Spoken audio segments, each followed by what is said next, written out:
TV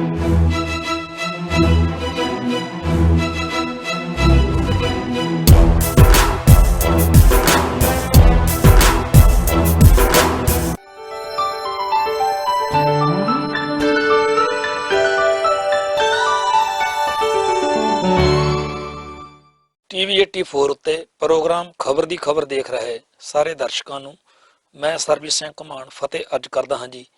Waheguru ji ਕਾ ਖਾਲਸਾ ਵਾਹਿਗੁਰੂ ਜੀ ਕੀ ਫਤਿਹ। ਭਾਰਤ ਦੇ ਜਿਹੜੇ ਹਾਲਾਤ ਬਣੇ ਹੋਏ ਨੇ, ਮੋਦੀ ਸਰਕਾਰ ਤੇ ਸੰਘ ਪਰਿਵਾਰ ਹਿੰਦੂ ਕੱਟੜਵਾਦ ਦੀ ਤੂਤੀ ਬੋਲ ਰਹੀ ਆ ਤੇ ਸਾਫ਼ ਦਿਖ ਰਿਹਾ ਹੈਗਾ ਕਿ ਭਾਰਤ ਦੇ ਵਿੱਚ ਆਉਣ ਵਾਲੇ ਦਿਨਾਂ ਦੇ ਵਿੱਚ ਕਿਸੇ ਵੀ ਵੇਲੇ ਅੰਦਰੂਨੀ ਖਾਨਾ ਜੰਗੀ ਭੜਕ ਸਕਦੀ ਆ ਤੇ ਕਤਲੋ ਗਾਰਦ ਖੂਨ ਖਰਾਬਾ ਹੋਣ ਦੀ ਸੰਭਾਵਨਾ ਹੈ, ਜਿਹਦੇ ਵਿੱਚ ਮੁਸਲਮਾਨਾਂ ਨੂੰ ਇਸ ਵਾਰ ਨਿਸ਼ਾਨਾ ਬਣਾਏ ਜਾਣ ਦੇ ਪੂਰੇ ਚਰਚੇ ਆ। ਕਿੰਨੀਆਂ ਕੁ ਮਾਸੂਮ ਜਿੰਦਾਂ ਇਸ ਕਤਲੋ ਗਾਰਦ ਦੀ ਬਲੀ ਚੜ੍ਹਦੀਆਂ ਨੇ, ਕਿੰਨੀਆਂ ਕੁ ਧੀਆਂ ਭੈਣਾਂ ਦੀ ਇੱਜ਼ਤ ਜਿਹੜੀ ਆ ਉਹ ਬੇਪੱਤ ਹੁੰਦੀ ਹੈ, ਕਿੰਨੀਆਂ ਕੁ ਜਾਇਦਾਦਾਂ ਸੜਦੀਆਂ, ਕਿੰਨੇ ਕੁ ਧਰਮ ਸਥਾਨ ਸੜਦੇ ਆ, ਕਿੰਨੇ ਕੁ ਧਾਰਮਿਕ ਗ੍ਰੰਥਾਂ ਦਾ ਤੇ ਹੋਰ ਧਾਰਮਿਕ ਚੀਜ਼ਾਂ ਦਾ ਨਾਸ਼ ਹੁੰਦਾ। ਇਸ ਗੱਲ ਤੋਂ ਨਿਸ਼ਚਿੰਤ ਹੋ ਕੇ ਮੋਦੀ, ਅਮਿਤ ਸ਼ਾਹ, ਮੋਹਨ ਭਾਗਵਤ ਤੇ ਹੋਰ ਹਿੰਦੂ ਕੱਟੜਪੰਥੀ ਕਲਕਾਰੀਆਂ ਮਾਰਦੇ ਫਿਰਦੇ ਆ ਵੀ ਇੱਕ ਵਾਰੀ ਅਸੀਂ ਮੁਲਕ ਨੂੰ ਜਿਹੜਾ ਹਿੰਦੂ ਰਾਸ਼ਟਰ ਜਿਹੜਾ ਹੈਗਾ ਉਹ ਬਣਾ ਦੇਣਾ, ਤੇ ਦੂਜੇ ਲੋਕ ਜਿਹੜੇ ਗੈਰ ਮੁਸਲਮਾਨ ਨੇ ਉਹਨਾਂ ਸਾਰਿਆਂ ਨੂੰ ਡਰਾਉਣ ਧਮਕਾਉਣ ਦੇ ਲਈ ਜਿਵੇਂ ਭਾਰਤੀ ਪਾਰਲੀਮੈਂਟ ਦਾ ਸਹਾਰਾ ਲੈ ਕੇ ਕਾਨੂੰਨ ਪਾਸ ਕਰਵਾਏ ਜਾ ਰਹੇ ਨੇ, ਤੇ ਜਿਵੇਂ ਲੋਕਾਂ ਨੂੰ ਲਾਚਾਰ, ਬੇਬਸ ਤੇ ਸਾਰੇ ਪਾਸਿਆਂ ਤੋਂ ਇਹ ਦਰਸਾਇਆ ਜਾ ਰਿਹਾ ਕਿ ਤੁਹਾਨੂੰ ਕੋਈ ਨਹੀਂ ਬਚਾ ਸਕਦਾ। ਸੋ ਇਸ ਕਰਕੇ ਜਾਂ ਤਾਂ ਮੰਨ ਲਓ ਵੀ ਤੁਸੀਂ ਹਿੰਦੂ ਹੋ, ਤੇ ਜੇ ਤੁਸੀਂ ਨਹੀਂ ਮੰਨੋਗੇ ਫਿਰ ਤੁਸੀਂ ਮਰਨ ਲਈ ਤਿਆਰ ਹੋ ਜਾਓ। ਕਿਸੇ ਵੇਲੇ ਔਰੰਗਜ਼ੇਬ ਵੇਲੇ ਕਹਿੰਦੇ ਇਹੋ ਜਿਹੀ ਨੀਤੀ ਆਈ ਸੀ। ਔਰੰਗਜ਼ੇਬ ਵੇਲਿਆਂ ਦੇ ਮੌਕੇ ਹੀ ਇੱਕ ਸਾਡੇ ਸਾਹਮਣੇ ਦੀ ਗੱਲ ਆ, ਜਦੋਂ ਸੂਬਾ ਸਰਹੰਦ ਦੀ ਕਚਹਿਰੀ 'ਚ ਛੋਟੇ ਸਾਹਿਬਜ਼ਾਦੇ ਆ ਜਿਹੜੇ, ਉਹਨਾਂ ਨੂੰ ਕਿਹਾ ਗਿਆ ਕਿ ਦੀਨ ਕਬੂਲ ਕਰ ਲਓ ਜਾਂ ਫਿਰ ਮਰਨਾ ਪਊਗਾ। ਦੀਨ ਤੋਂ ਭਾਵ ਵੀ ਇਸਲਾਮ ਜਿਹੜਾ ਹੈਗਾ ਉਹ ਧਾਰਨ ਕਰ ਲਓ। ਨਾ ਤਾਂ ਉਦੋਂ ਧਰਮ ਨੂੰ ਪਿਆਰ ਕਰਨ ਵਾਲੇ ਲੋਕ ਡੋਲੇ ਸੀ, ਨਾ ਅੱਜ ਡੋਲਣਾ।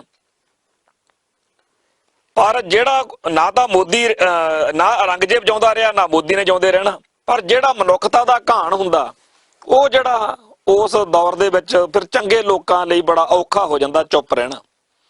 ਤਾਂ ਮੈਂ ਇਹ ਗੱਲ ਬੜੀ ਸੈਂਸਿਟਿਵਿਟੀ ਦੇ ਤੌਰ ਤੇ, ਗੰਭੀਰਤਾ ਦੇ ਤੌਰ ਤੇ ਗੱਲ ਆਪਾਂ ਨੂੰ ਸਾਰਿਆਂ ਨੂੰ ਅਹਿਸਾਸ ਵਿੱਚ ਲਿਆਉਣ ਦੀ ਲੋੜ ਆ ਕਿ ਜਦੋਂ ਭਾਰਤ ਦੇ ਵਿੱਚ ਸਿੱਖਾਂ ਦਾ ਕਤਲੇਆਮ ਹੋ ਰਿਹਾ ਸੀ, ਕੁਝ ਲੋਕ ਕਰਵਾ ਰਹੇ ਸੀ, ਕੁਝ ਲੋਕ ਕਰ ਰਹੇ ਸੀ, ਤੇ ਉਸ ਵੇਲੇ ਬਹੁਤ ਵੱਡੀ ਗਿਣਤੀ ਵਿੱਚ ਲੋਕ ਉਹ ਵੀ ਸੀ ਜਿਹੜੇ ਖਾਮੋਸ਼ੀ ਦੇ ਨਾਲ ਇਸ ਚੀਜ਼ ਨੂੰ ਪ੍ਰਵਾਨਗੀ ਦੇ ਰਹੇ ਸੀ। ਖਾਮੋਸ਼ ਸਹਿਮਤੀ, ਚੁੱਪ ਕਰਕੇ ਬਹਿ ਜਾਓ ਤੇ ਲੋਕਾਂ ਦਾ, ਸਿੱਖਾਂ ਦਾ ਜਿਹੜਾ ਘਾਣ ਹੋ ਰਿਹਾ ਹੁੰਦਾ ਦੇਖੋ। ਇਹ ਜਿਹੜੇ ਲੋਕ ਸੀਗੇ ਜਿਹੜੇ ਸਿੱਖਾਂ ਦੀ ਨਸਲਕੁਸ਼ੀ ਹੁੰਦੀ ਦੇਖ ਕੇ ਦੜ ਵੱਟ ਕੇ ਬੈਠੇ ਰਹੇ, ਇਹ ਇਸ ਗੱਲ ਦੇ ਬਰਾਬਰ ਦੋਸ਼ੀ ਨੇ। ਇਹ ਨਹੀਂ ਕਹਿ ਸਕਦੇ ਕਿ ਅਸੀਂ ਤਾਂ ਵਿੱਚ ਸਾਰੀ ਗੱਲ ਦੇ ਆਏ ਹੀ ਨਹੀਂ। ਬੰਦੇ ਉਹ ਠੀਕ ਨੇ ਜਿਨ੍ਹਾਂ ਨੇ ਉਸ ਵੇਲੇ ਹਾਂ ਦਾ ਨਾਰਾ ਮਾਰਿਆ। ਕਿਹਾ ਜਾ ਸਕਦਾ ਕਿ ਏਡੇ ਵੱਡੇ ਜ਼ੁਲਮ, ਏਡੇ ਵੱਡੇ ਹਿੰਸਾ ਦੇ ਸਾਹਮਣੇ ਅਸੀਂ ਕੀ ਕਰਦੇ, ਪਰ ਸਾਖੀਆਂ ਜਿਹੀਆਂ ਫਿਰ ਸੁਣਾਉਣ ਨੂੰ ਹੀ ਇਕੱਲੀਆਂ ਘੜੀਆਂ ਹੋਈਆਂ ਨੇ। ਉਹ ਕਿ ਇਹਦੀ ਚਿੜੀ ਜਿਹੜੀ ਸੀ ਉਹ ਜੰਗਲ 'ਚ ਅੱਗ ਲੱਗੀ ਦੇਖ ਕੇ ਪਾਣੀ ਜਿਹੜੀ ਸੀ, ਪਾਣੀ ਭਰ ਭਰ ਕੇ ਲਿਆਉਂਦੀ ਸੀ, ਤੇ ਉਹਨੂੰ ਪੁੱਛਿਆ ਵੀ ਇਹ ਕੀ ਕਰਦੀ ਆ, ਤੇਰੇ ਇਸ ਪਾਣੀ ਨਾਲ ਕਿਹੜਾ ਜੰਗਲ ਦੀ ਅੱਗ ਬੁੱਝ ਜਾਣੀ ਆ। ਤਾਂ ਉਹਨੇ ਕਿਹਾ ਕਿ ਮੈਨੂੰ ਪਤਾ ਅੱਗ ਨਹੀਂ ਬੁੱਝ ਜਾਣੀ, ਪਰ ਮੈਂ ਘੱਟੋ ਘੱਟ ਇਹ ਦੱਸਣ ਜੋਗੀ ਹੋ ਗਈ ਕਿ ਮੈਂ ਅੱਗ ਲਾਉਣ ਵਾਲਿਆਂ 'ਚ ਨਹੀਂ ਸੀ, ਮੈਂ ਅੱਗ ਬੁਝਾਉਣ ਵਾਲਿਆਂ 'ਚ ਸੀ। ਹਿੰਦੂ ਭਾਈਚਾਰੇ ਦੇ ਵਿੱਚੋਂ ਜਾਂ ਗੈਰ ਸਿੱਖ ਭਾਈਚਾਰਿਆਂ ਦੇ ਵਿੱਚੋਂ ਉਹ ਬੰਦੇ ਅੱਜ ਵੀ ਸਾਡੇ ਚੇਤੇ ਨੇ ਜਿਨ੍ਹਾਂ ਨੇ 1984 ਦੇ ਮੌਕੇ ਸਾਨੂੰ, ਸਾਡੇ ਧਰਮ ਨੂੰ, ਸਾਡੀ ਬੋਲੀ ਨੂੰ, ਸਾਡੇ ਸੱਭਿਆਚਾਰ ਨੂੰ, ਸਾਡੀ ਨਸਲਕੁਸ਼ੀ ਦੇ ਮੌਕੇ ਸਾਡਾ ਸਾਥ ਦਿੱਤਾ। ਸੋ ਇਸ ਵੇਲੇ ਵੀ ਸਾਰੇ ਭਾਰਤ ਵਿੱਚ ਉਹ ਲੋਕ ਸਲਾਹੇ ਜਾਣਗੇ ਜਿਹੜੇ ਇਸ ਕਤਲੇਆਮ ਦੇ ਮੌਕੇ, ਜਿਹੜੀ ਕਿ ਗਰੰਟੀ ਜਿਹੜਾ ਸਾਡੀਆਂ ਬਰੂਹਾਂ ਤੇ ਖੜਾ, ਹਰ ਉੱਠਦੀ ਸਵੇਰ, ਜਦੋਂ ਸਵੇਰ ਉੱਠਦੇ ਆ ਇਹੀ ਡਰ ਕੇ ਉੱਠੀ ਦਾ ਵੀ ਪਤਾ ਨਹੀਂ ਕਿੱਥੇ ਕੀ ਭਾਣਾ ਵਾਪਰ ਜਾਣਾ। ਸੋ 1984 ਵਿੱਚ ਜੋ ਕੁਝ ਸਾਡੇ ਨਾਲ ਬੀਤਿਆ ਉਹ ਬਾਅਦ ਵਿੱਚ 2002 ਦੇ ਵਿੱਚ ਗੁਜਰਾਤ ਦੇ ਵਿੱਚ ਮੁਸਲਮਾਨਾਂ ਦੇ ਉੱਤੇ ਜਦੋਂ 4-5 ਹਜ਼ਾਰ ਦੱਸਦੇ ਆ, ਵੱਧ ਵੀ ਹੋ ਸਕਦੇ ਆ, ਮੁਸਲਮਾਨਾਂ ਦਾ ਇੱਕ ਤਰਫਾ ਕਤਲੇਆਮ ਜਿਹੜਾ ਸੀਗਾ ਉਹ RSS ਨੇ, BJP ਨੇ ਬੜੀ ਮਿਹਨਤ ਨਾਲ ਕਰਵਾਇਆ ਔਰ ਉਹ ਸਾਰੀਆਂ ਗੱਲਾਂ ਨੰਗੀਆਂ ਹੋ ਚੁੱਕੀਆਂ ਨੇ। ਪਰ ਕਿਉਂਕਿ ਕਲੀਨ ਚਿੱਟਾਂ ਦਾ ਜ਼ਮਾਨਾ ਤੇ ਕਿਉਂਕਿ ਅੱਜ ਕੱਲ ਇਹ ਤਾਂ ਹੈ ਨਹੀਂ ਕਿ ਸੱਚ ਕੀ ਆ, ਅੱਜ ਕੱਲ ਤਾਂ ਇਹ ਹੈਗਾ ਕਿ ਕਾਗਜ਼ਾਂ 'ਚ ਕੀ ਲਿਖਿਆ ਹੋਇਆ। ਸ਼ਰੇਆਮ ਜਿਹੜੀਆਂ ਲਾਸ਼ਾਂ, ਸ਼ਰੇਆਮ ਜਿਹੜੇ ਆ ਬੇਪੱਤੀਆਂ, ਸ਼ਰੇਆਮ ਜਿਹੜੀਆਂ ਜਾਇਦਾਦਾਂ ਸਾੜੀਆਂ ਗਈਆਂ। ਪਰ ਜੇਕਰ ਕਾਗਜ਼ ਇਹ ਲਿਖਦੇ ਨੇ ਕਿ ਇੱਥੇ ਕੁਝ ਨਹੀਂ ਹੋਇਆ ਤਾਂ ਫਿਰ ਕਾਗਜ਼ਾਂ ਦਾ ਲਿਖਿਆ ਹੋਇਆ ਜਿਹੜਾ ਹੈਗਾ ਲੋਕ ਉਹਨੂੰ ਕਹਿੰਦੇ ਨੇ, ਉਹ ਕਹਿੰਦੇ ਆ ਵੀ ਅਸੀਂ ਕੀ ਜਾਣੀਏ ਜੀ ਕਿ ਅਸਲ ਵਿੱਚ ਕੀ ਹੋਇਆ, ਸਾਨੂੰ ਤਾਂ ਇਹ ਪਤਾ ਕਿ ਕਾਗਜ਼ਾਂ 'ਚ ਆ ਲਿਖਿਆ ਹੋਇਆ। ਸੋ 1984 ਮੌਕੇ ਜੋ ਪੇਨ, ਜੋ ਦਰਦ ਸਿੱਖਾਂ ਨੇ ਝੱਲਿਆ ਸੀ ਉਹ 2000 ਸਨ ਦੇ ਲਾਗੇ ਚਾਗੇ ਆ ਕੇ ਮੁਸਲਮਾਨ ਭਾਈਚਾਰੇ ਨੇ ਗੁਜਰਾਤ ਵਿੱਚ ਝੱਲਿਆ। ਤੇ ਈਸਾਈਆਂ ਦਾ ਵੀ ਇਸ ਤਰੀਕੇ ਦੇ ਨਾਲ ਸਾਰੇ ਭਾਰਤ ਵਿੱਚ ਥਾਂ ਥਾਂ ਦੇ ਉੱਤੇ ਇਹ ਸਾਰਾ ਕੁਝ ਹੁੰਦਾ ਰਿਹਾ। ਕਦੇ ਕੰਧਮਾਲ, ਕਦੇ ਉੜੀਸਾ, ਕਦੇ ਕਿਤੇ, ਤੇ ਇਹ ਈਸਾਈਆਂ ਦੇ ਉੱਤੇ ਵੀ ਜ਼ੁਲਮ ਹੁੰਦਾ ਰਿਹਾ, ਹੋ ਰਿਹਾ।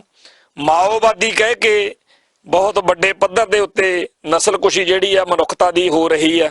ਫਿਰ ਦਲਿਤ ਭਾਈਚਾਰੇ ਨੂੰ ਤਾਂ ਜਦੋਂ ਜੀ ਕਰੋ ਉਦੋਂ ਹੀ ਪੱਟਾਂ ਤੋਂ ਚੱਕ ਲੈਂਦੇ ਆ ਤੇ ਹਰ ਰੋਜ਼ ਇਹਨਾਂ ਦੇ ਬਾਰੇ। ਸੋ ਐਵੇਂ ਨਹੀਂ ਫੂਲਣ ਦੇਵੀਆਂ ਪੈਦਾ ਹੋ ਜਾਂਦੀਆਂ। ਜਦੋਂ ਉੱਚ ਜਾਤੀ ਆਪਦੇ ਆਪ ਨੂੰ ਮੰਨ ਕੇ ਸਿਰਫ ਉਹਨੂੰ ਨੀਵੀਂ ਬਰਾਦਰੀ ਦੀ ਮੰਨ ਕੇ ਉਹਦੇ ਉੱਤੇ ਏਡੇ ਵੱਡੇ ਕਹਿਰ ਢਾਓਗੇ ਤੇ ਜੇਕਰ ਉਹਦੇ ਅੰਦਰ ਕੁਝ ਹੈ, ਜ਼ਮੀਰ ਹੈ, ਤਾਂ ਫਿਰ ਉਹ ਫੂਲਣ ਦੇਵੀ ਹੀ ਬਣੂਗੀ। ਤੇ ਭਾਰਤ ਦੀ ਧਰਤੀ ਉੱਤੇ ਤਾਂ ਹਰ ਗਲੀ ਮੋੜ ਦੇ ਉੱਤੇ ਫੂਲਣ ਦੇਵੀ ਬਣਨ ਯੋਗ ਸਥਿਤੀਆਂ ਨੇ, ਕਿਉਂਕਿ ਇੱਥੇ ਕਾਤਲ, ਦਰਿੰਦੇ ਤੇ ਵਹਿਸ਼ੀ ਲੋਕਾਂ ਦੀ ਹਮਾਇਤ ਵਿੱਚ ਲੋਕ ਆ ਜਾਂਦੇ ਨੇ ਕਿ ਚਲੋ ਜੀ ਇਹ ਹਿੰਦੂ ਸੀਗਾ ਤੇ ਆਪਾਂ ਹਿੰਦੂ ਆ ਤੇ ਚਲੋ ਫਿਰ ਆਪਾਂ ਇਹਦੇ ਮਗਰ ਖੜੀਏ, ਚਾਹੇ ਇਹਨੇ ਨਿੱਕੀ ਜੀ ਮਾਸੂਮ ਬੱਚੀ ਨਾਲ ਰੇਪ ਕੀਤਾ ਹੋਇਆ। ਸੋ ਜਿਹੋ ਜਿਹਾ ਇਸ ਮੁਲਕ ਦੇ ਲੋਕਾਂ ਨੂੰ ਬਣਾ ਦਿੱਤਾ ਗਿਆ, ਜਿਸ ਤਰੀਕੇ ਦਾ ਝੂਠ ਤੂਫਾਨ ਬੋਲ ਕੇ ਇੱਥੋਂ ਦੇ ਲੋਕਾਂ ਦਾ ਦਿਮਾਗ ਖਰਾਬ ਕੀਤਾ ਹੋਇਆ, ਉਹਦੇ ਵਿੱਚ ਜੋ ਕੁਝ ਬਣ ਸਕਦੇ ਆ ਮਨੁੱਖ ਜਿਹੋ ਜਿਹੇ ਬਣੇ ਹੋਏ ਨੇ, ਉਹ ਕਦੇ ਕਦੇ ਤਰਸ ਆਉਂਦਾ ਇਹਨਾਂ ਲੋਕਾਂ ਤੇ।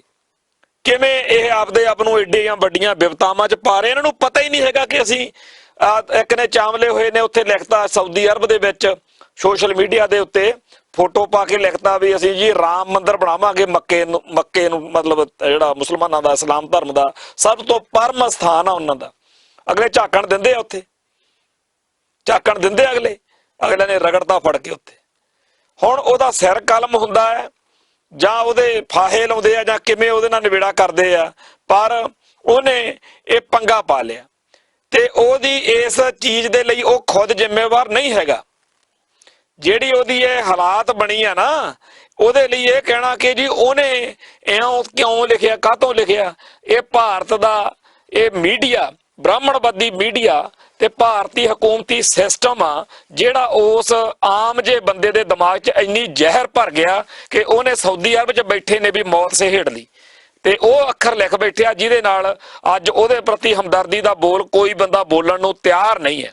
ਤਰਸ ਆਉਂਦਾ ਉਸ ਬੰਦੇ ਉੱਤੇ, ਉਹਦੀ ਘਰਵਾਲੀ, ਉਹਦੇ ਨਿਆਣੇ, ਉਹਦਾ ਆਰ ਪਰਿਵਾਰ, ਉਹਨਾਂ ਨੂੰ ਤਾਂ ਪਤਾ ਹੀ ਨਹੀਂ ਹੈਗਾ ਵੀ ਉਹਨੇ ਕਰਤੂਤ ਕੀ ਕੀਤੀ ਆ। ਉਹਨੇ ਕਹਿਣਾ ਕੋਈ ਲਿਖਤਾ ਫੇਸਬੁੱਕ ਤੇ, ਕੁਝ ਲਿਖਤਾ, ਕੀ ਲਿਖਤਾ, ਉਹਨਾਂ ਨੂੰ ਪਤਾ ਹੀ ਨਹੀਂ ਕਿੱਡਾ ਵੱਡਾ ਪੰਗਾ ਲਈ ਬੈਠਾ ਉਹ।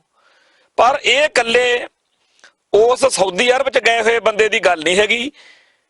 ਬੇਅੰਤ ਇਹੋ ਜਿਹਾ ਹਿੰਦੂਆਂ ਨੂੰ ਮਿਸਗਾਈਡ ਕਰ ਦਿੱਤਾ ਗਿਆ ਭਾਰਤੀ ਮੀਡੀਆ ਵੱਲੋਂ, ਬ੍ਰਾਹਮਣਵਾਦੀਆਂ ਵੱਲੋਂ, ਭਾਰਤੀ ਮੋਦੀ ਸਰਕਾਰ ਵੱਲੋਂ ਤੇ ਆ ਜਿਹੜੇ RSS ਵਾਲੇ ਆ ਇਹਨਾਂ ਵੱਲੋਂ। ਇੰਨਾ ਜ਼ਿਆਦਾ ਝੂਠ ਇਹਨਾਂ ਦੇ ਦਿਮਾਗ 'ਚ ਭਰ ਦਿੱਤਾ ਗਿਆ, ਇੰਨੀ ਜ਼ਿਆਦਾ ਗਲਤ ਜਾਣਕਾਰੀ ਤੂਸ ਕੇ ਇਹਨਾਂ ਦੇ ਦਿਮਾਗ 'ਚ ਤੁੰਨ ਦਿੱਤੀ ਗਈ ਆ ਕਿ ਅੱਜ ਬਹੁਤ ਹੀ ਜ਼ਿਆਦਾ ਭਿਆਨਕ ਕਿਸਮ ਦੀ ਸਥਿਤੀ ਜਿਹੜੀ ਆ ਉਹ ਪੈਦਾ ਹੋ ਗਈ ਹੈ। ਇਹਨਾਂ ਨੂੰ ਮੁਸਲਮਾਨਾਂ ਦੇ ਖਿਲਾਫ ਇੰਨਾ ਜ਼ਿਆਦਾ ਨਫ਼ਰਤ ਨਾਲ ਭਰ ਦਿੱਤਾ ਗਿਆ ਕਿ ਜਦੋਂ ਕਿਤੇ ਕਤਲੋਗਾਰਦ ਹੋਏਗੀ, ਜਦੋਂ ਕਿਤੇ ਕੋਈ ਇਹੋ ਜਿਹਾ ਮਾਹੌਲ ਬਣ ਗਿਆ ਜਿਹਦੇ ਵਿੱਚ ਖੂਨ ਖਰਾਬਾ ਹੋਇਆ, ਤਾਂ ਜੋ ਕੁਝ ਇਹ ਲੋਕ ਕਰਨਗੇ ਉਹ ਕਿਆਸ ਕਰਕੇ, ਉਹ ਸੋਚ ਕੇ ਕੰਬਣੀ ਉੱਠਦੀ ਆ, ਕਿਉਂਕਿ ਇਹਨਾਂ ਦੇ ਜ਼ਹਿਰ ਇੰਨੀ ਜ਼ਿਆਦਾ ਭਰ ਦਿੱਤੀ ਗਈ ਹੈ। ਬਹੁਤ ਔਖਾ, ਬਹੁਤ ਗਲਤ ਤੇ ਬਹੁਤ ਮਾੜਾ ਦਿਮਾਗ ਬਣਾ ਦਿੱਤਾ ਗਿਆ। ਔਰ ਇਹ ਜਿਵੇਂ ਮੱਕੇ ਬਾਰੇ ਲਿਖਿਆ ਉਵੇਂ ਇਕੱਲਾ ਮੱਕੇ ਬਾਰੇ ਨਹੀਂ, ਇੱਥੇ ਤਾਂ ਸਾਡੇ ਦਰਬਾਰ ਸਾਹਿਬ ਅੰਮ੍ਰਿਤਸਰ ਦੇ ਬਾਰੇ ਭਗਾਈ ਮਾਰਦੇ ਰਹਿੰਦੇ ਆ ਇਹ ਲੋਕ ਕਿ ਜੀ ਇਹ ਵਿਸ਼ਨੂੰ ਦਾ ਮੰਦਿਰ ਆ, ਅਸੀਂ ਇੱਕ ਨਾ ਇੱਕ ਦਿਨ ਇੱਥੇ ਕਬਜ਼ਾ ਕਰਨਾ, ਇਹ ਵਿਸ਼ਨੂੰ ਦਾ ਮੰਦਿਰ ਆ। ਇਹੋ ਜਿਹੀਆਂ ਗੱਲਾਂ ਲਿਖਦੇ ਆ ਇਹ ਜਿਹੜੇ RSS ਦੇ ਝੂਠ ਕੂੜ ਪ੍ਰਚਾਰ ਦਾ ਸ਼ਿਕਾਰ ਹੋਏ ਲੋਕ ਨੇ। ਹੁਣ ਇਹ ਲੋਕ, ਕਿਉਂਕਿ ਸਿੱਖਾਂ ਦੇ ਕੋਲੇ ਰਾਜ ਭਾਗ ਨਹੀਂ ਹੈਗਾ, ਉੱਥੇ ਹੁਣ ਉਹਨਾਂ ਕੋਲੇ ਰਾਜ ਭਾਗ ਸੀ ਸਾਊਦੀ ਅਰਬ, ਅਗਲਿਆਂ ਨੇ ਜਦ ਹੀ ਫੜ ਲਿਆ ਉਹਨੂੰ ਤੇ ਫੜ ਕੇ ਉਹਨੂੰ ਹੁਣ ਕਾਨੂੰਨੀ ਪ੍ਰਕਿਰਿਆ ਦੇ ਰਾਹੀਂ ਜਿਹੜਾ ਵੀ ਉਸ ਮੁਲਕ ਦਾ ਸਿਸਟਮ ਆ ਉਹਦੇ ਰਾਹੀਂ ਉਹਨੂੰ ਕੋਈ ਸਜ਼ਾ ਮਿਲੂਗੀ।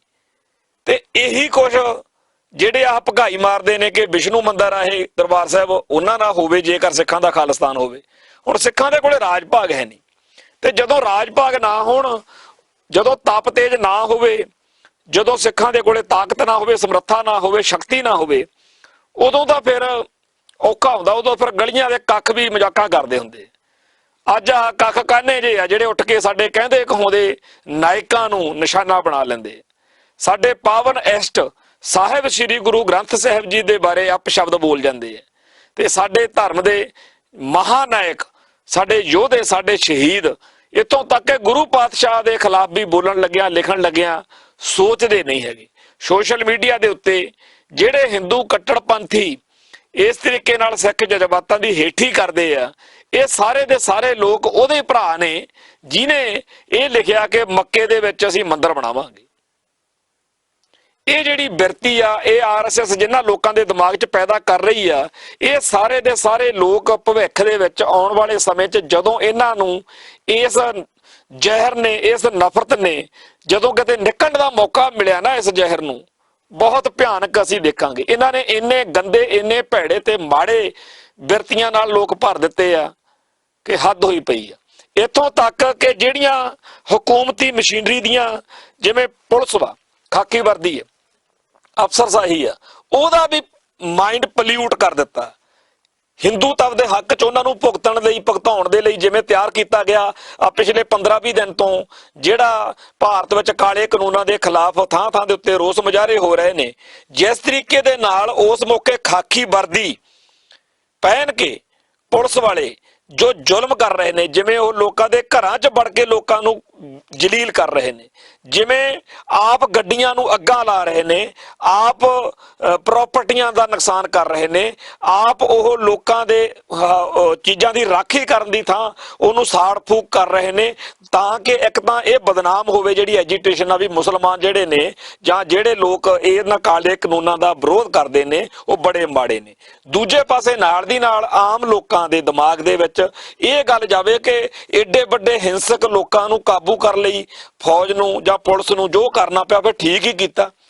ਸੋ ਗੋਲੀਆਂ ਚਲਾਈਆਂ ਜਾ ਰਹੀਆਂ, ਬੇਦਰਦੀ ਦੇ ਨਾਲ ਨਿਹੱਥੇ ਮਾਸੂਮ ਲੋਕਾਂ ਨੂੰ ਮਾਰਿਆ ਕੁੱਟਿਆ ਜਾ ਰਿਹਾ। ਕਿਸੇ ਧੀ ਭੈਣ ਦੀ, ਕਿਸੇ ਕੁੜੀ ਦੀ, ਕਿਸੇ ਬੱਚੀ ਦੀ, ਕਿਸੇ ਬਿਰਧ ਦੀ ਕੋਈ ਪਰਵਾਹ ਨਹੀਂ। ਔਰ ਇਹ ਜਿਹੜੀ ਇੱਥੇ ਜੇਲ੍ਹ ਦੇ ਵਿੱਚ ਇੰਨੀ ਨਫ਼ਰਤ, ਇੰਨੀ ਹਿੰਸਾ, ਇੰਨਾ ਮਾੜਾ ਭਰਿਆ ਜਾ ਰਿਹਾ, ਇਹ ਮੋਦੀ ਸਾਹਿਬ ਜਿੰਦਾਬਾਦ, RSS ਜਿੰਦਾਬਾਦ, ਬੜੀ ਮਿਹਨਤ ਕੀਤੀ ਜਾ ਰਹੀ ਹੈ। ਇੱਥੇ ਪੰਜਾਬ ਦੀ ਧਰਤੀ ਉੱਤੇ ਕਿਉਂਕਿ ਸਿੱਖੀ ਦਾ ਬੋਲਬਾਲਾ ਹੈ, ਇੱਥੇ ਇਹਨਾਂ ਦਾ ਅਸਰ ਓਨਾ ਜ਼ਿਆਦਾ ਨਹੀਂ ਜਿੰਨਾ ਬਾਹਰਲੇ ਸੂਬਿਆਂ 'ਚ। ਪੰਜਾਬ ਦੇ ਵਿੱਚ ਅਜੇ ਵੀ ਗੁਰੂ ਦੀ ਕਿਰਪਾ ਹੈਗੀ ਹੈ, ਪਰ ਇੱਥੇ ਬਾਦਲ ਸਾਹਿਬ ਜਿੰਦਾਬਾਦ। ਬਾਦਲ ਸਾਹਿਬ ਨੇ ਪਿਛਲੇ ਲੰਮੇ ਅਰਸੇ ਤੋਂ RSS ਦੇ ਪੂਰੇ ਪੈਰ ਲਵਾਏ ਨੇ। ਜਿਹੜਾ ਰਾਜ ਭਾਗ 10 ਸਾਲ ਰਿਹਾ ਉਹ 'ਚ ਸੁਖਬੀਰ ਬਾਦਲ ਨੇ ਕਿਸੇ ਪੰਥ ਦੀ ਗੱਲ ਕਰਨ ਵਾਲੇ ਨੂੰ ਤਾਂ ਬਖਸ਼ਿਆ ਨਹੀਂ। ਚੱਕ ਕੇ ਠਾਹ ਜੇਲ੍ਹ 'ਚ, ਚੱਕ ਕੇ ਮੁਕੱਦਮੇ। ਤੇ ਮੈਂ ਖੁਦ ਕੱਟ ਕੇ ਆਇਆ 3.5 ਸਾਲ 90 ਜੇਲ੍ਹ ਦੇ ਵਿੱਚ, ਬਿਲਕੁਲ ਝੂਠੇ ਕੇਸ ਵਿੱਚ 3.5 ਸਾਲ ਲਵਾਤੇ ਮੇਰੇ। ਸ਼ਿੰਗਾਰ ਸਿਨੇਮਾ ਬੰਬ ਕਾਂਡ ਉਹ 'ਚ ਫਸਾਤਾ ਮੈਨੂੰ। ਤੇ ਇਹ ਜਿਹੜੇ ਲੋਕ ਨੇ, ਜਿਹੜੇ ਹਿੰਦੂ ਕੱਟੜਪੰਥੀ ਨੇ, ਜਿਨ੍ਹਾਂ ਨੇ ਵਾਕਿਆ ਹੀ ਜ਼ੁਲਮ ਤੇ ਜੁਰਮ ਦੀ ਜਿਹੜੀ ਹੈਗੀ ਆ ਟ੍ਰੇਨਿੰਗ ਬਕਾਇਦਾ ਮਿਲੀ ਹੋਈ ਆ, ਉਹਨਾਂ ਨੂੰ ਵੱਧ ਤੋਂ ਵੱਧ ਇੱਥੇ ਮੌਕੇ ਦਿੱਤੇ ਜਾ ਰਹੇ ਨੇ। ਤੇ ਇੱਥੇ ਜੋ ਹਿੰਦੂਤਵਾ ਦਾ ਵਾਧਾ ਵਧਾਉਣ ਦੇ ਲਈ, ਹਿੰਦੂ ਕੱਟੜਵਾਦ ਦੇ ਪੈਰ ਲਵਾਉਣ ਦੇ ਲਈ ਬਾਦਲ ਪਰਿਵਾਰ ਨੇ ਕੀਤਾ, ਉਹਦਾ ਲੇਖਾ ਕੌਣ ਲਊ ਤੇ ਕਿਵੇਂ ਲਊ? ਸਾਡੇ ਲੋਕਾਂ ਨੂੰ ਤਾਂ ਹੋਰ ਬੁਖਾਰ ਚੜਿਆ ਹੋਇਆ ਵੀ ਆਪਾਂ ਹੁਣ ਕਾਂਗਰਸ ਜਿਤਾਉਣੀ ਆ। ਕਾਂਗਰਸ ਜਿਤਾ ਲਈ, ਹੁਣ ਕਾਂਗਰਸ ਨੇ ਛਿੱਤਰ ਫੇਰਿਆ, ਹੁਣ ਆਪਾਂ ਬਾਦਲ ਜਿਤਾਉਣਾ। ਫਿਰ ਬਾਦਲ ਛਿੱਤਰ ਫੇਰੂਗਾ, ਹੁਣ ਆਪਾਂ ਆਮ ਆਦਮੀ ਪਾਰਟੀ ਲਿਆਉਣੀ ਆ, ਫਿਰ ਆਪਾਂ ਭਾਜਪਾ ਲਿਆਉਣੀ ਆ। ਹੁਣ ਕਈਆਂ ਨੂੰ ਬੁਖਾਰ ਚੜਿਆ ਹੋਣਾ ਵਾ ਬਈ ਲਓ ਜੀ, ਢੀਂਡਸਾ ਸਾਹਿਬ ਨੇ ਕਮਾਲ ਕਰਤੀ, ਕੜਿੱਲ ਕੱਢਤੇ ਬਾਦਲਕਿਆਂ ਦੇ, ਤੇ ਉਹ ਬੈਠੇ ਹੋਣੇ ਆ ਮੁੱਠੀਆਂ 'ਚ ਥੁੱਕੀ ਬਈ ਜਦੋਂ ਹੁਣ ਵੋਟਾਂ ਆਈਆਂ ਆਪਾਂ ਸਾਰਾ ਪੈਸਾ ਧੇਲਾ ਜਿਵੇਂ ਅੱਗੇ ਆਮ ਆਦਮੀ ਪਾਰਟੀ ਨੂੰ ਦਿੱਤਾ ਸੀ, ਹੁਣ ਆਪਾਂ ਐਤਕੀ ਢੀਂਡਸੇ ਹੁਣਾਂ ਨੂੰ, ਟਕਸਾਲੀ ਅਕਾਲੀਆਂ ਨੂੰ ਦੇਵਾਂਗੇ। ਭੁੱਲੇ ਹੀ ਫਿਰਦੇ ਆ ਕਿ ਪਿਛਲੇ 10-15 ਸਾਲ ਜਦੋਂ ਸਿੱਖਾਂ ਉੱਤੇ ਜ਼ੁਲਮ ਹੋ ਰਹੇ ਸੀ ਬਾਦਲ ਸਾਹਿਬ ਦੇ ਰਾਜ ਵਿੱਚ, ਉਦੋਂ ਇਹ ਸਾਰਾ ਟੋਲਾ ਨਾਲ ਹੀ ਹੁੰਦਾ ਸੀ। ਜਿੱਦਣ ਇਜ਼ਹਾਰ ਆਲਮ ਨੂੰ, ਉਸ ਬੁੱਚੜ ਪੁਲਿਸ ਅਫਸਰ ਨੂੰ, ਸਿੱਖਾਂ ਦਾ ਜਿਸ ਬੰਦੇ ਨੇ ਸੰਤੋਖੇ ਕੈਟ ਵਰਗਿਆਂ ਰਾਹੀਂ ਆਲਮ ਸੈਨਾ ਬਣਾ ਕੇ ਮਾਝੇ ਦੇ ਵਿੱਚ ਏਡਾ ਵੱਡਾ ਘਾਣ ਕੀਤਾ, ਉਸ ਸ਼ਖਸ ਨੂੰ ਜਿੱਦਣ ਸੀਨੀਅਰ ਮੀਤ ਪ੍ਰਧਾਨ ਬਾਦਲ ਦਲ ਨੇ ਬਣਾਇਆ ਸੀ, ਉਦਣ ਤਾਂ ਢੀਂਡਸੇ ਉਹਨਾਂ ਨੂੰ ਜਿਹੜੇ ਹੈਗੇ ਆ ਟਕਸਾਲੀ ਹੁੰਦੇ ਆਪਦੇ ਆਪ ਨੂੰ ਸੇਖਵੇਂ ਹੋਣੀ ਤੇ ਹੋਰ ਸਾਰੇ, ਉਦਣ ਤਾਂ ਅੱਖ ਨਹੀਂ ਖੁੱਲੀ ਇਹਨਾਂ ਦੀ। ਉਦਣ ਕਿੱਥੇ ਸੀ ਜਿੱਦਣ ਬੇਅਦਬੀਆਂ ਹੋਈਆਂ ਤੇ ਸਾਰਾ ਪੰਥ ਕਲਪਦਾ ਸੀ ਕਿ ਡੇਰਾ ਸੱਸਾ ਵਾਲਿਆਂ ਨੇ ਕੀਤੀਆਂ ਨੇ? ਉਦਣ ਕਿੱਥੇ ਸੀ ਜਿੱਦਣ ਸਿੱਖਾਂ ਦੇ ਪੁੱਤਾਂ ਦੇ ਗੋਲੀਆਂ ਮਾਰੀਆਂ ਜਾ ਰਹੀਆਂ ਸੀ? ਉਦਣ ਕਾਹਤੋਂ ਨਹੀਂ ਕੁਸ ਕੇ ਜਿੱਦਣ ਜਸਪਾਲ ਸਿੰਘ ਚੌੜ ਸਿੱਧਵਾਂ ਨੂੰ ਗੁਰਦਾਸਪੁਰ ਦੇ ਵਿੱਚ ਸ਼ਹੀਦ ਕੀਤਾ ਗਿਆ, ਜਿੱਦਣ ਆਸ਼ੂਤੋਸ਼ ਦਾ ਵਿਰੋਧ ਕਰਦੇ ਸਿੱਖਾਂ ਨੂੰ ਦਰਸ਼ਨ ਸਿੰਘ ਲਹਾਰਾ ਉੱਥੇ ਸ਼ਹੀਦ ਹੋ ਗਿਆ, ਅਸੀਂ ਉੱਥੇ ਮੌਕੇ ਤੇ ਸੀ 2009 ਦੇ ਵਿੱਚ। ਸਿੱਖਾਂ ਦਾ ਤੇ ਸਿੱਖੀ ਦਾ ਜਿੰਨਾ ਰੱਜ ਕੇ ਨੁਕਸਾਨ ਬਾਦਲ ਦੇ ਰਾਜ ਵਿੱਚ ਹੋਇਆ, ਇਹ ਸਾਰਾ ਟੋਲਾ ਉਦੋਂ ਨਾਲ ਹੁੰਦਾ ਸੀ। ਅੱਜ ਕਿਉਂਕਿ ਰਾਜ ਭਾਗ ਰਿਹਾ ਨਹੀਂ ਤੇ ਹੁਣ ਇਹਨਾਂ ਨੂੰ ਪਤਾ ਕਿ ਇੱਕ ਵਾਰੀ ਕੰਮ ਹੱਥੋਂ ਜੋ ਨਿਕਲ ਗਿਆ ਹੈਗਾ, ਤਾਂ ਪਤਾ ਨਹੀਂ ਕਿਹੜੇ ਕਾਰਨ ਨੇ, ਕਿਹੜੀਆਂ ਸਿਆਸੀ ਲੋੜਾਂ ਚੋਂ ਅੱਜ ਇਹਨਾਂ ਨੂੰ ਪੰਥ ਚੇਤੇ ਆ ਗਿਆ ਕਿ ਅਸੀਂ ਤਾਂ ਜੀ ਪੰਥ ਲਈ ਅਸੀਂ ਤਾਂ ਜੀ ਦੇਖ ਨਹੀਂ ਸਕਦੇ। ਉਦੋਂ ਤੁਹਾਡੇ ਸਾਹਮਣੇ ਉਦੋਂ ਹਿੱਕ ਠੋਕ ਕੇ ਕਹਿੰਦੇ ਅਸੀਂ ਛੱਡਿਆ, ਅਸੀਂ ਨਹੀਂ, ਸਾਨੂੰ ਕੁਰਸੀ ਨਹੀਂ ਚਾਹੀਦੀ, ਕੁਝ ਨਹੀਂ ਚਾਹੀਦਾ, ਤੇ ਸਾਨੂੰ ਜਿਹੜਾ ਹੈਗਾ ਪੰਥ ਚਾਹੀਦਾ, ਫਿਰ ਕੋਈ ਗੱਲ ਸੀ। ਉਦੋਂ ਇਹ ਸਾਰੇ ਦੇ ਸਾਰੇ ਬਾਦਲ ਦਲ ਦੇ ਨਾਲ ਖੜੇ ਰਹੇ, ਬਾਦਲ ਦੀ ਤਾਕਤ ਬਣੇ ਰਹੇ, ਤੇ ਬਾਦਲ ਦਲ ਦੀ ਤਾਕਤ ਬਣ ਕੇ ਉਹਨੂੰ ਹੋਰ ਵਾਧਾ। ਸੁਖਬੀਰ ਬਾਦਲ, ਮੈਂ ਅੱਜ ਵੀ ਕਹਿਣਾ ਔਰ ਪੂਰੀ ਜ਼ਿੰਮੇਵਾਰੀ ਨਾਲ ਕਹਿਣਾ, ਦੋ ਗੱਲਾਂ ਮੈਂ ਲਾਜ਼ਮੀ ਤੌਰ ਤੇ ਹਰ ਥਾਂ ਤੇ ਕਹਿਣ ਦਾ ਯਤਨ ਕਰਦਾ। ਇੱਕ ਤਾਂ ਇਹ ਕਿ ਜੇਕਰ ਦੁਬਾਰਾ ਸੱਤਾ ਮਿਲੀ, ਜਿਹੜੀ ਕਿ ਮਿਲ ਜਾਣੀ ਆ, ਕਿਉਂਕਿ ਭਾਰਤੀ ਹਕੂਮਤੀ ਸਿਸਟਮ ਹੁਣ ਇਹ ਉਹਦੇ ਸਾਹਮਣੇ ਕਹਿਣਗੇ ਜੀ ਅਸੀਂ ਜਿਵੇਂ ਤੁਸੀਂ ਕਹੋਗੇ ਉਵੇਂ ਕਾਰਨ ਕਰਾਉਣ ਨੂੰ ਤਿਆਰ ਆ, ਤੁਹਾਡੇ ਆਖੇ ਲੱਗ ਕੇ ਸਿੱਖਾਂ ਦੇ ਕੜੇਲ ਕੱਢ ਦਿਆਂਗੇ, ਵੱਟ ਕੱਢ ਦਿਆਂਗੇ, ਪੂਰੀ ਤਹਿ ਲਾ ਦਿਆਂਗੇ ਸਿੱਖਾਂ ਦੀ, ਸਿੱਖੀ ਦੀ ਜੋ ਮਰਜ਼ੀ ਕਰੋ, ਪਰ ਸਾਨੂੰ ਤੁਸੀਂ ਸੱਤਾ ਦਿਓ। ਤੇ ਕਾਂਗਰਸ ਦੇ ਜ਼ੁਲਮਾਂ ਦੇ ਸਤਾਏ ਹੋਏ ਆਮ ਆਦਮੀ ਪਾਰਟੀ ਖਖੜੀਆਂ ਕਰੇਲੇ ਹੋਈ ਫਿਰਦੀ ਆ, ਤੇ ਬਾਦਲ ਸਾਹਿਬ ਸੱਤਾ ਚਾਹਣਗੇ, ਸੁਖਬੀਰ ਬਾਦਲ ਮੁੱਖ ਮੰਤਰੀ ਬਣੂ। ਫਿਰ ਪੰਜਾਬ ਦੀ ਧਰਤੀ ਉੱਤੇ ਅਸੀਂ ਇਹ ਦੇਖਾਂਗੇ ਕਿ ਇੱਥੇ ਸਿੱਖੀ ਦੀ ਗੱਲ ਕਰਨ ਵਾਲਿਆਂ ਦਾ ਕਿਵੇਂ ਘਾਣ ਬੱਚਾ ਪੀੜਿਆ ਜਾਂਦਾ, ਕਿਉਂਕਿ ਪਹਿਲਾਂ ਇਹੀ ਕੁਝ ਹੋਇਆ, ਇਹੀ ਸਾਰਾ ਕੁਝ ਦੁਬਾਰਾ ਹੋਊ। ਕਿਉਂਕਿ ਜਿਹਨੇ ਰਾਜ ਭਾਗ ਦਿੱਤਾ ਉਹ ਸਿਸਟਮ ਦੇ ਆਖੇ ਲੱਗ ਕੇ ਸਿੱਖੀ ਦੀ ਗੱਲ ਕਰਨ ਵਾਲਿਆਂ ਦਾ ਨਾਸ਼ ਮਾਰਨਾ। ਤੇ ਆਰਐਸਐਸ ਦੀ ਕੀ ਲੋੜ ਆ? ਫਿਰ ਤਾਂ ਬਾਦਲ ਸਾਹਿਬ ਵੀ ਆਰਐਸਐਸ ਨੇ। ਦੂਜੀ ਮੈਂ ਬੇਨਤੀ ਇਹ ਕਰਦਾ ਹੁੰਦਾ, ਹਰ ਥਾਂ ਦੇ ਉੱਤੇ ਕਹਿਣਾ ਕਿ ਸਰਦਾਰ ਪ੍ਰਕਾਸ਼ ਸਿੰਘ ਬਾਦਲ ਦੀ ਉਮਰ ਜਿਹੜੀ ਆ ਘੱਟੋ ਘੱਟ 100 ਸਾਲ ਹੋਰ ਲੰਮੀ ਹੋਵੇ। ਇਹਨਾਂ ਦੇ ਪੜਪੋਤੇ ਆ ਕੇ ਸਕੂਲੋਂ ਦੱਸਿਆ ਕਰਨ ਕਿ ਅੱਜ ਤੋਂ 100 ਸਾਲ ਪਹਿਲਾਂ ਦਾ ਇਤਿਹਾਸ ਸਾਨੂੰ ਬਾਬਾ ਜੀ ਜਦੋਂ ਪੜ੍ਹਾਇਆ ਜਾਂਦਾ ਨਾ, ਉਦੋਂ ਇਹੀ ਲਿਖਿਆ ਜਾਂਦਾ ਕਿ ਸਿੱਖੀ ਦੀ ਚੜ੍ਹਤ, ਸਿੱਖੀ ਦੀ ਰੜਕ, ਸਿੱਖੀ ਨੂੰ ਜਿਸ ਪੱਧਰ ਤੇ ਨਿਗਾਰ 'ਚ ਲੈ ਕੇ ਆਂਦਾ ਨਾ, ਉਹ ਆਹ ਸ਼ਖਸ ਜ਼ਿੰਮੇਵਾਰ ਆ। ਉਹ ਦੱਸਿਆ ਕਰਤਾ, ਇਹਨੂੰ ਸ਼ਾਇਦ ਪਤਾ ਲੱਗੇ ਕਿ ਕਿਹੜੇ ਕੀ ਆ, ਕਿਹੜੀਆਂ ਸੱਤਾ, ਕਿਹੜੀਆਂ ਅਹੁਦੇਦਾਰੀਆਂ। ਕਰੋੜਾਂ ਆਏ ਇੱਥੇ ਰਾਜੇ ਮਹਾਰਾਜੇ, ਕਿਸੇ ਨੂੰ ਚਿੱਤੇ ਆ, ਖਾਲੀ ਹੱਥੀ ਜਾਂਦੇ ਆ, ਖਾਲੀ ਹੱਥੀ ਇਹਨੇ ਜਾਣਾ। ਆਹ ਥੋੜੇ ਦਿਨ ਹੋਏ ਆ, ਸ਼੍ਰੋਮਣੀ ਕਮੇਟੀ ਦਾ ਪ੍ਰਧਾਨ ਅਵਤਾਰ ਸਿੰਘ ਬੱਕੜ ਚੜਾਈ ਕਰ ਗਿਆ, ਕਰੋੜਾਂ ਰੁਪਏ ਦੇ ਉਹਦੇ ਰੌਲੇ ਪੈਂਦੇ ਰਹੇ ਜਾਉਂਦੇ ਜੀ ਕਿ ਉਹਨੇ ਜੀ ਤੇਲ ਦੇ ਬਿੱਲ ਬਣਾ ਲਏ, ਕਾਰ ਜਿਹੜੀ ਸੀ ਉਹ ਏਦਾਂ, ਜੋ ਵੀ ਉਹਦੇ ਮਸਲੇ ਸੀ, ਬੜੇ ਉਹਦੇ ਸਿਰ ਇਲਜ਼ਾਮ ਲੱਗਦੇ ਰਹੇ, ਬੜੀਆਂ ਉਹਦੇ ਆਲੇ ਦੁਆਲੇ ਕੰਟਰੋਵਰਸੀਜ਼ ਨੇਗੀਆਂ। ਤੇ ਜਦੋਂ ਉਹਦੀ ਮੌਤ ਹੋਈ, ਜਿਵੇਂ ਉਹਦੇ ਖਿਲਾਫ ਲੋਕਾਂ ਦਾ ਗੁੱਸਾ ਸੋਸ਼ਲ ਮੀਡੀਆ, ਆਮ ਤੌਰ ਤੇ ਸਾਡੀ ਧਰਤੀ ਪੰਜਾਬ ਦੀ ਧਰਤੀ ਹੈ ਜਿਹੜੀ, ਇੱਥੇ ਇਹ ਕਿਹਾ ਜਾਂਦਾ ਵੀ ਚਲੋ ਜਿਹੜਾ ਮਰ ਗਿਆ ਹੁਣ ਉਹਦੀ ਜਾਣ ਤੋਂ ਬਾਅਦ ਮਿੱਟੀ ਨਾ ਪੱਟੋ, ਚਲੋ ਇਹਨੂੰ ਗੱਲ ਨੂੰ ਭੁੱਲ ਜਾਓ। ਪਰ ਇੰਨੇ ਦੁਖੀ ਨੇ ਲੋਕ, ਇੰਨੇ ਸਤਾਏ ਹੋਏ ਨੇ ਲੋਕ, ਇਹ ਕਹਿੰਦੇ ਨੇ ਕਿ ਲਓ ਜੀ ਉਹਦੇ ਮਰਨ ਤੋਂ ਬਾਅਦ ਭਾਈ ਤੁਸੀਂ ਆਪ ਦਾ ਚੇਤਾ ਰੱਖੋ, ਜਦੋਂ ਤੁਸੀਂ ਧਰਤੀ ਤੋਂ ਜਾਣਾ ਸਾਰਿਆਂ ਨੇ ਹੀ ਆ। ਪਰ ਇੱਕ ਬੰਦੇ ਦੇ ਮਰਨ ਤੋਂ ਬਾਅਦ ਦੁਨੀਆ ਕਹਿੰਦੀ ਆ ਓਹੋ ਹੋ ਸੱਚੇ ਪਾਤਸ਼ਾਹ ਕਿੱਡਾ ਲੋੜਾ ਮਾਰਿਆ, ਤੇ ਇੱਕ ਦੇ ਜਿਉਂਦਿਆਂ ਨੂੰ ਲੋਕ ਕਹਿੰਦੇ ਆ ਕਿੱਡਾ ਲੋੜਾ ਮਾਰਿਆ, ਇਹਨਾਂ ਨੂੰ ਚੱਕ, ਛੇਤੀ ਚੱਕ ਇਹਨਾਂ ਪਾਪੀਆਂ ਤੇ ਦੁਸ਼ਟ ਲੋਕਾਂ ਨੂੰ। ਸਿੱਖੀ ਦਾ ਨਾਸ਼ ਮਾਰਨ ਮਰਵਾਉਣ ਦੇ ਲਈ, ਮਨੁੱਖਤਾ ਦਾ ਘਾਣ ਕਰਨ ਕਰਵਾਉਣ ਦੇ ਲਈ ਇਹ ਲੋਕ ਜਿਹੜੇ ਨੇ ਬਾਦਲ ਦੇ ਝੰਡੇ ਹੇਠ ਪੂਰੀ ਮਿਹਨਤ ਨਾਲ ਆਰਐਸਐਸ ਦਾ ਸਾਥ ਦੇ ਰਹੇ ਨੇ। ਜਦੋਂ ਵੀ ਪਾਰਲੀਮੈਂਟ ਦੇ ਵਿੱਚ ਮੁਸਲਮਾਨਾਂ ਦੇ ਖਿਲਾਫ, ਘੱਟ ਗਿਣਤੀਆਂ ਦੇ ਖਿਲਾਫ ਜਾਂ ਕਸ਼ਮੀਰੀਆਂ ਦੇ ਖਿਲਾਫ ਕੋਈ ਵੀ ਪ੍ਰੋਗਰਾਮ ਉੱਥੇ ਬਣਾਇਆ ਜਾਂਦਾ ਨਾ, ਤਾਂ ਬਾਦਲ ਪਰਿਵਾਰ ਪੂਰੀ ਮਿਹਨਤ ਨਾਲ, ਤੇ ਆ ਬਾਦਲ ਦਲ ਜਿਹੜਾ ਦਾ ਗਰੋਹ ਅਸਲ ਵਿੱਚ ਇਹ ਸਾਰੇ ਦੇ ਸਾਰੇ ਕਹਿੰਦੇ ਨੇ ਕਿ ਜੀ ਸਾਨੂੰ ਦੱਸੋ ਸਾਡੀ ਕੀਮਤ ਕੀ ਆ, ਜਿੱਥੇ ਕਹੋਗੇ ਉੱਥੇ ਮੋਹਰ ਲਾ ਦਿੰਦੇ ਆ। ਸਾਡਾ ਕਰਤਾਰਪੁਰ ਸਾਹਿਬ ਦੇ ਲਾਂਘੇ ਦੀ ਗੱਲ ਚੱਲਦੀ ਸੀ, ਜਿੰਨਾ ਡਟ ਕੇ ਵਿਰੋਧ ਬਾਦਲ ਪਰਿਵਾਰ ਨੇ ਕੀਤਾ, ਖਾਸ ਤੌਰ ਤੇ ਬੀਬਾ ਹਰਸਿਮਰਤ ਕੌਰ ਬਾਦਲ ਦੇ ਬਿਆਨ ਜਿਹੜੇ ਸੀ ਉਹ ਇੰਨੇ ਡੇਂਜਰਸ, ਇੰਨੇ ਨਫ਼ਰਤ ਨਾਲ ਭਰੇ ਹੁੰਦੇ ਸੀ। ਉਹਨਾਂ ਨੂੰ ਨਵਜੋਤ ਸਿੱਧੂ, ਕਿਉਂਕਿ ਉਹ ਇਸ ਗੱਲ ਨਾਲ ਜੁੜ ਗਿਆ, ਅਸੀਂ ਕੋਈ ਨਵਜੋਤ ਸਿੱਧੂ ਦੇ ਫੈਨ ਨਾ ਹੋ ਸਕਦੇ ਆ, ਨਾ ਨੂੰ ਕੋਈ ਮਤਲਬ, ਅਸੀਂ ਤਾਂ ਪੰਥ ਦੀ ਗੱਲ ਕਰਨ ਵਾਲੇ ਗੁਰੂ ਘਰ ਦੇ ਵਜ਼ੀਰ ਆ, ਗੁਰੂ ਘਰ ਦੇ ਦਰ ਤੇ ਖੜੇ ਆ। ਪਰ ਨਵਜੋਤ ਸਿੱਧੂ ਨੇ ਚੰਗੀ ਗੱਲ ਕੀਤੀ ਸੀ, ਉਹ ਸਾਨੂੰ ਚੰਗੀ ਲੱਗੀ। ਤੇ ਇਹਨਾਂ ਨੇ ਉਹਨਾਂ ਦਿਨਾਂ ਦੇ ਵਿੱਚ ਇੱਕ ਨਕਾਤੀ ਉਪਰੋਂ ਫੜਿਆ ਸੀ, ਸਾਰੇ ਟੱਬਰ ਦਾ ਸਵੇਰ ਤੋਂ ਉੱਠ ਕੇ ਹੱਥਾਂ ਤੱਕ ਭਕਾਈ ਮਾਰੀ ਜਾਣੀ ਉਹਦੇ ਖਿਲਾਫ। ਆਰਐਸਐਸ ਨੂੰ ਨਵੇਂ ਆਰਐਸਐਸ ਦੀ ਕੀ ਲੋੜ ਆ ਜੀ, ਇਹ ਹੈਗੇ ਇੱਥੇ। ਤੇ ਜਦੋਂ ਇਹਨਾਂ ਦੇ ਹੱਥ 'ਚ ਸੱਤਾ ਆਉਣੀ ਆ ਜਿਹੜੇ ਪੰਥ ਵਾਲਿਆਂ ਨੇ ਦੇਣੀ ਆ, ਜਿਹੜੇ ਆ ਕਿਉਂਕਿ ਢੀਂਡਸੇ ਹੋਣੀ ਆ ਸਾਰੇ ਜਿਹੜੇ ਆ, ਇਹਨਾਂ ਨੇ ਉੱਧੇ ਹੀ ਜਾਣਾ, ਇਹ ਉੱਥੇ ਫਿਰ ਜਾਣਗੇ, ਉਸੇ ਖੂਹ ਦੀ ਮਿੱਟੀ ਆ, ਉੱਥੇ ਜਾ ਕੇ ਲੱਗ ਜਾਣਾ ਇਹਨਾਂ ਨੇ।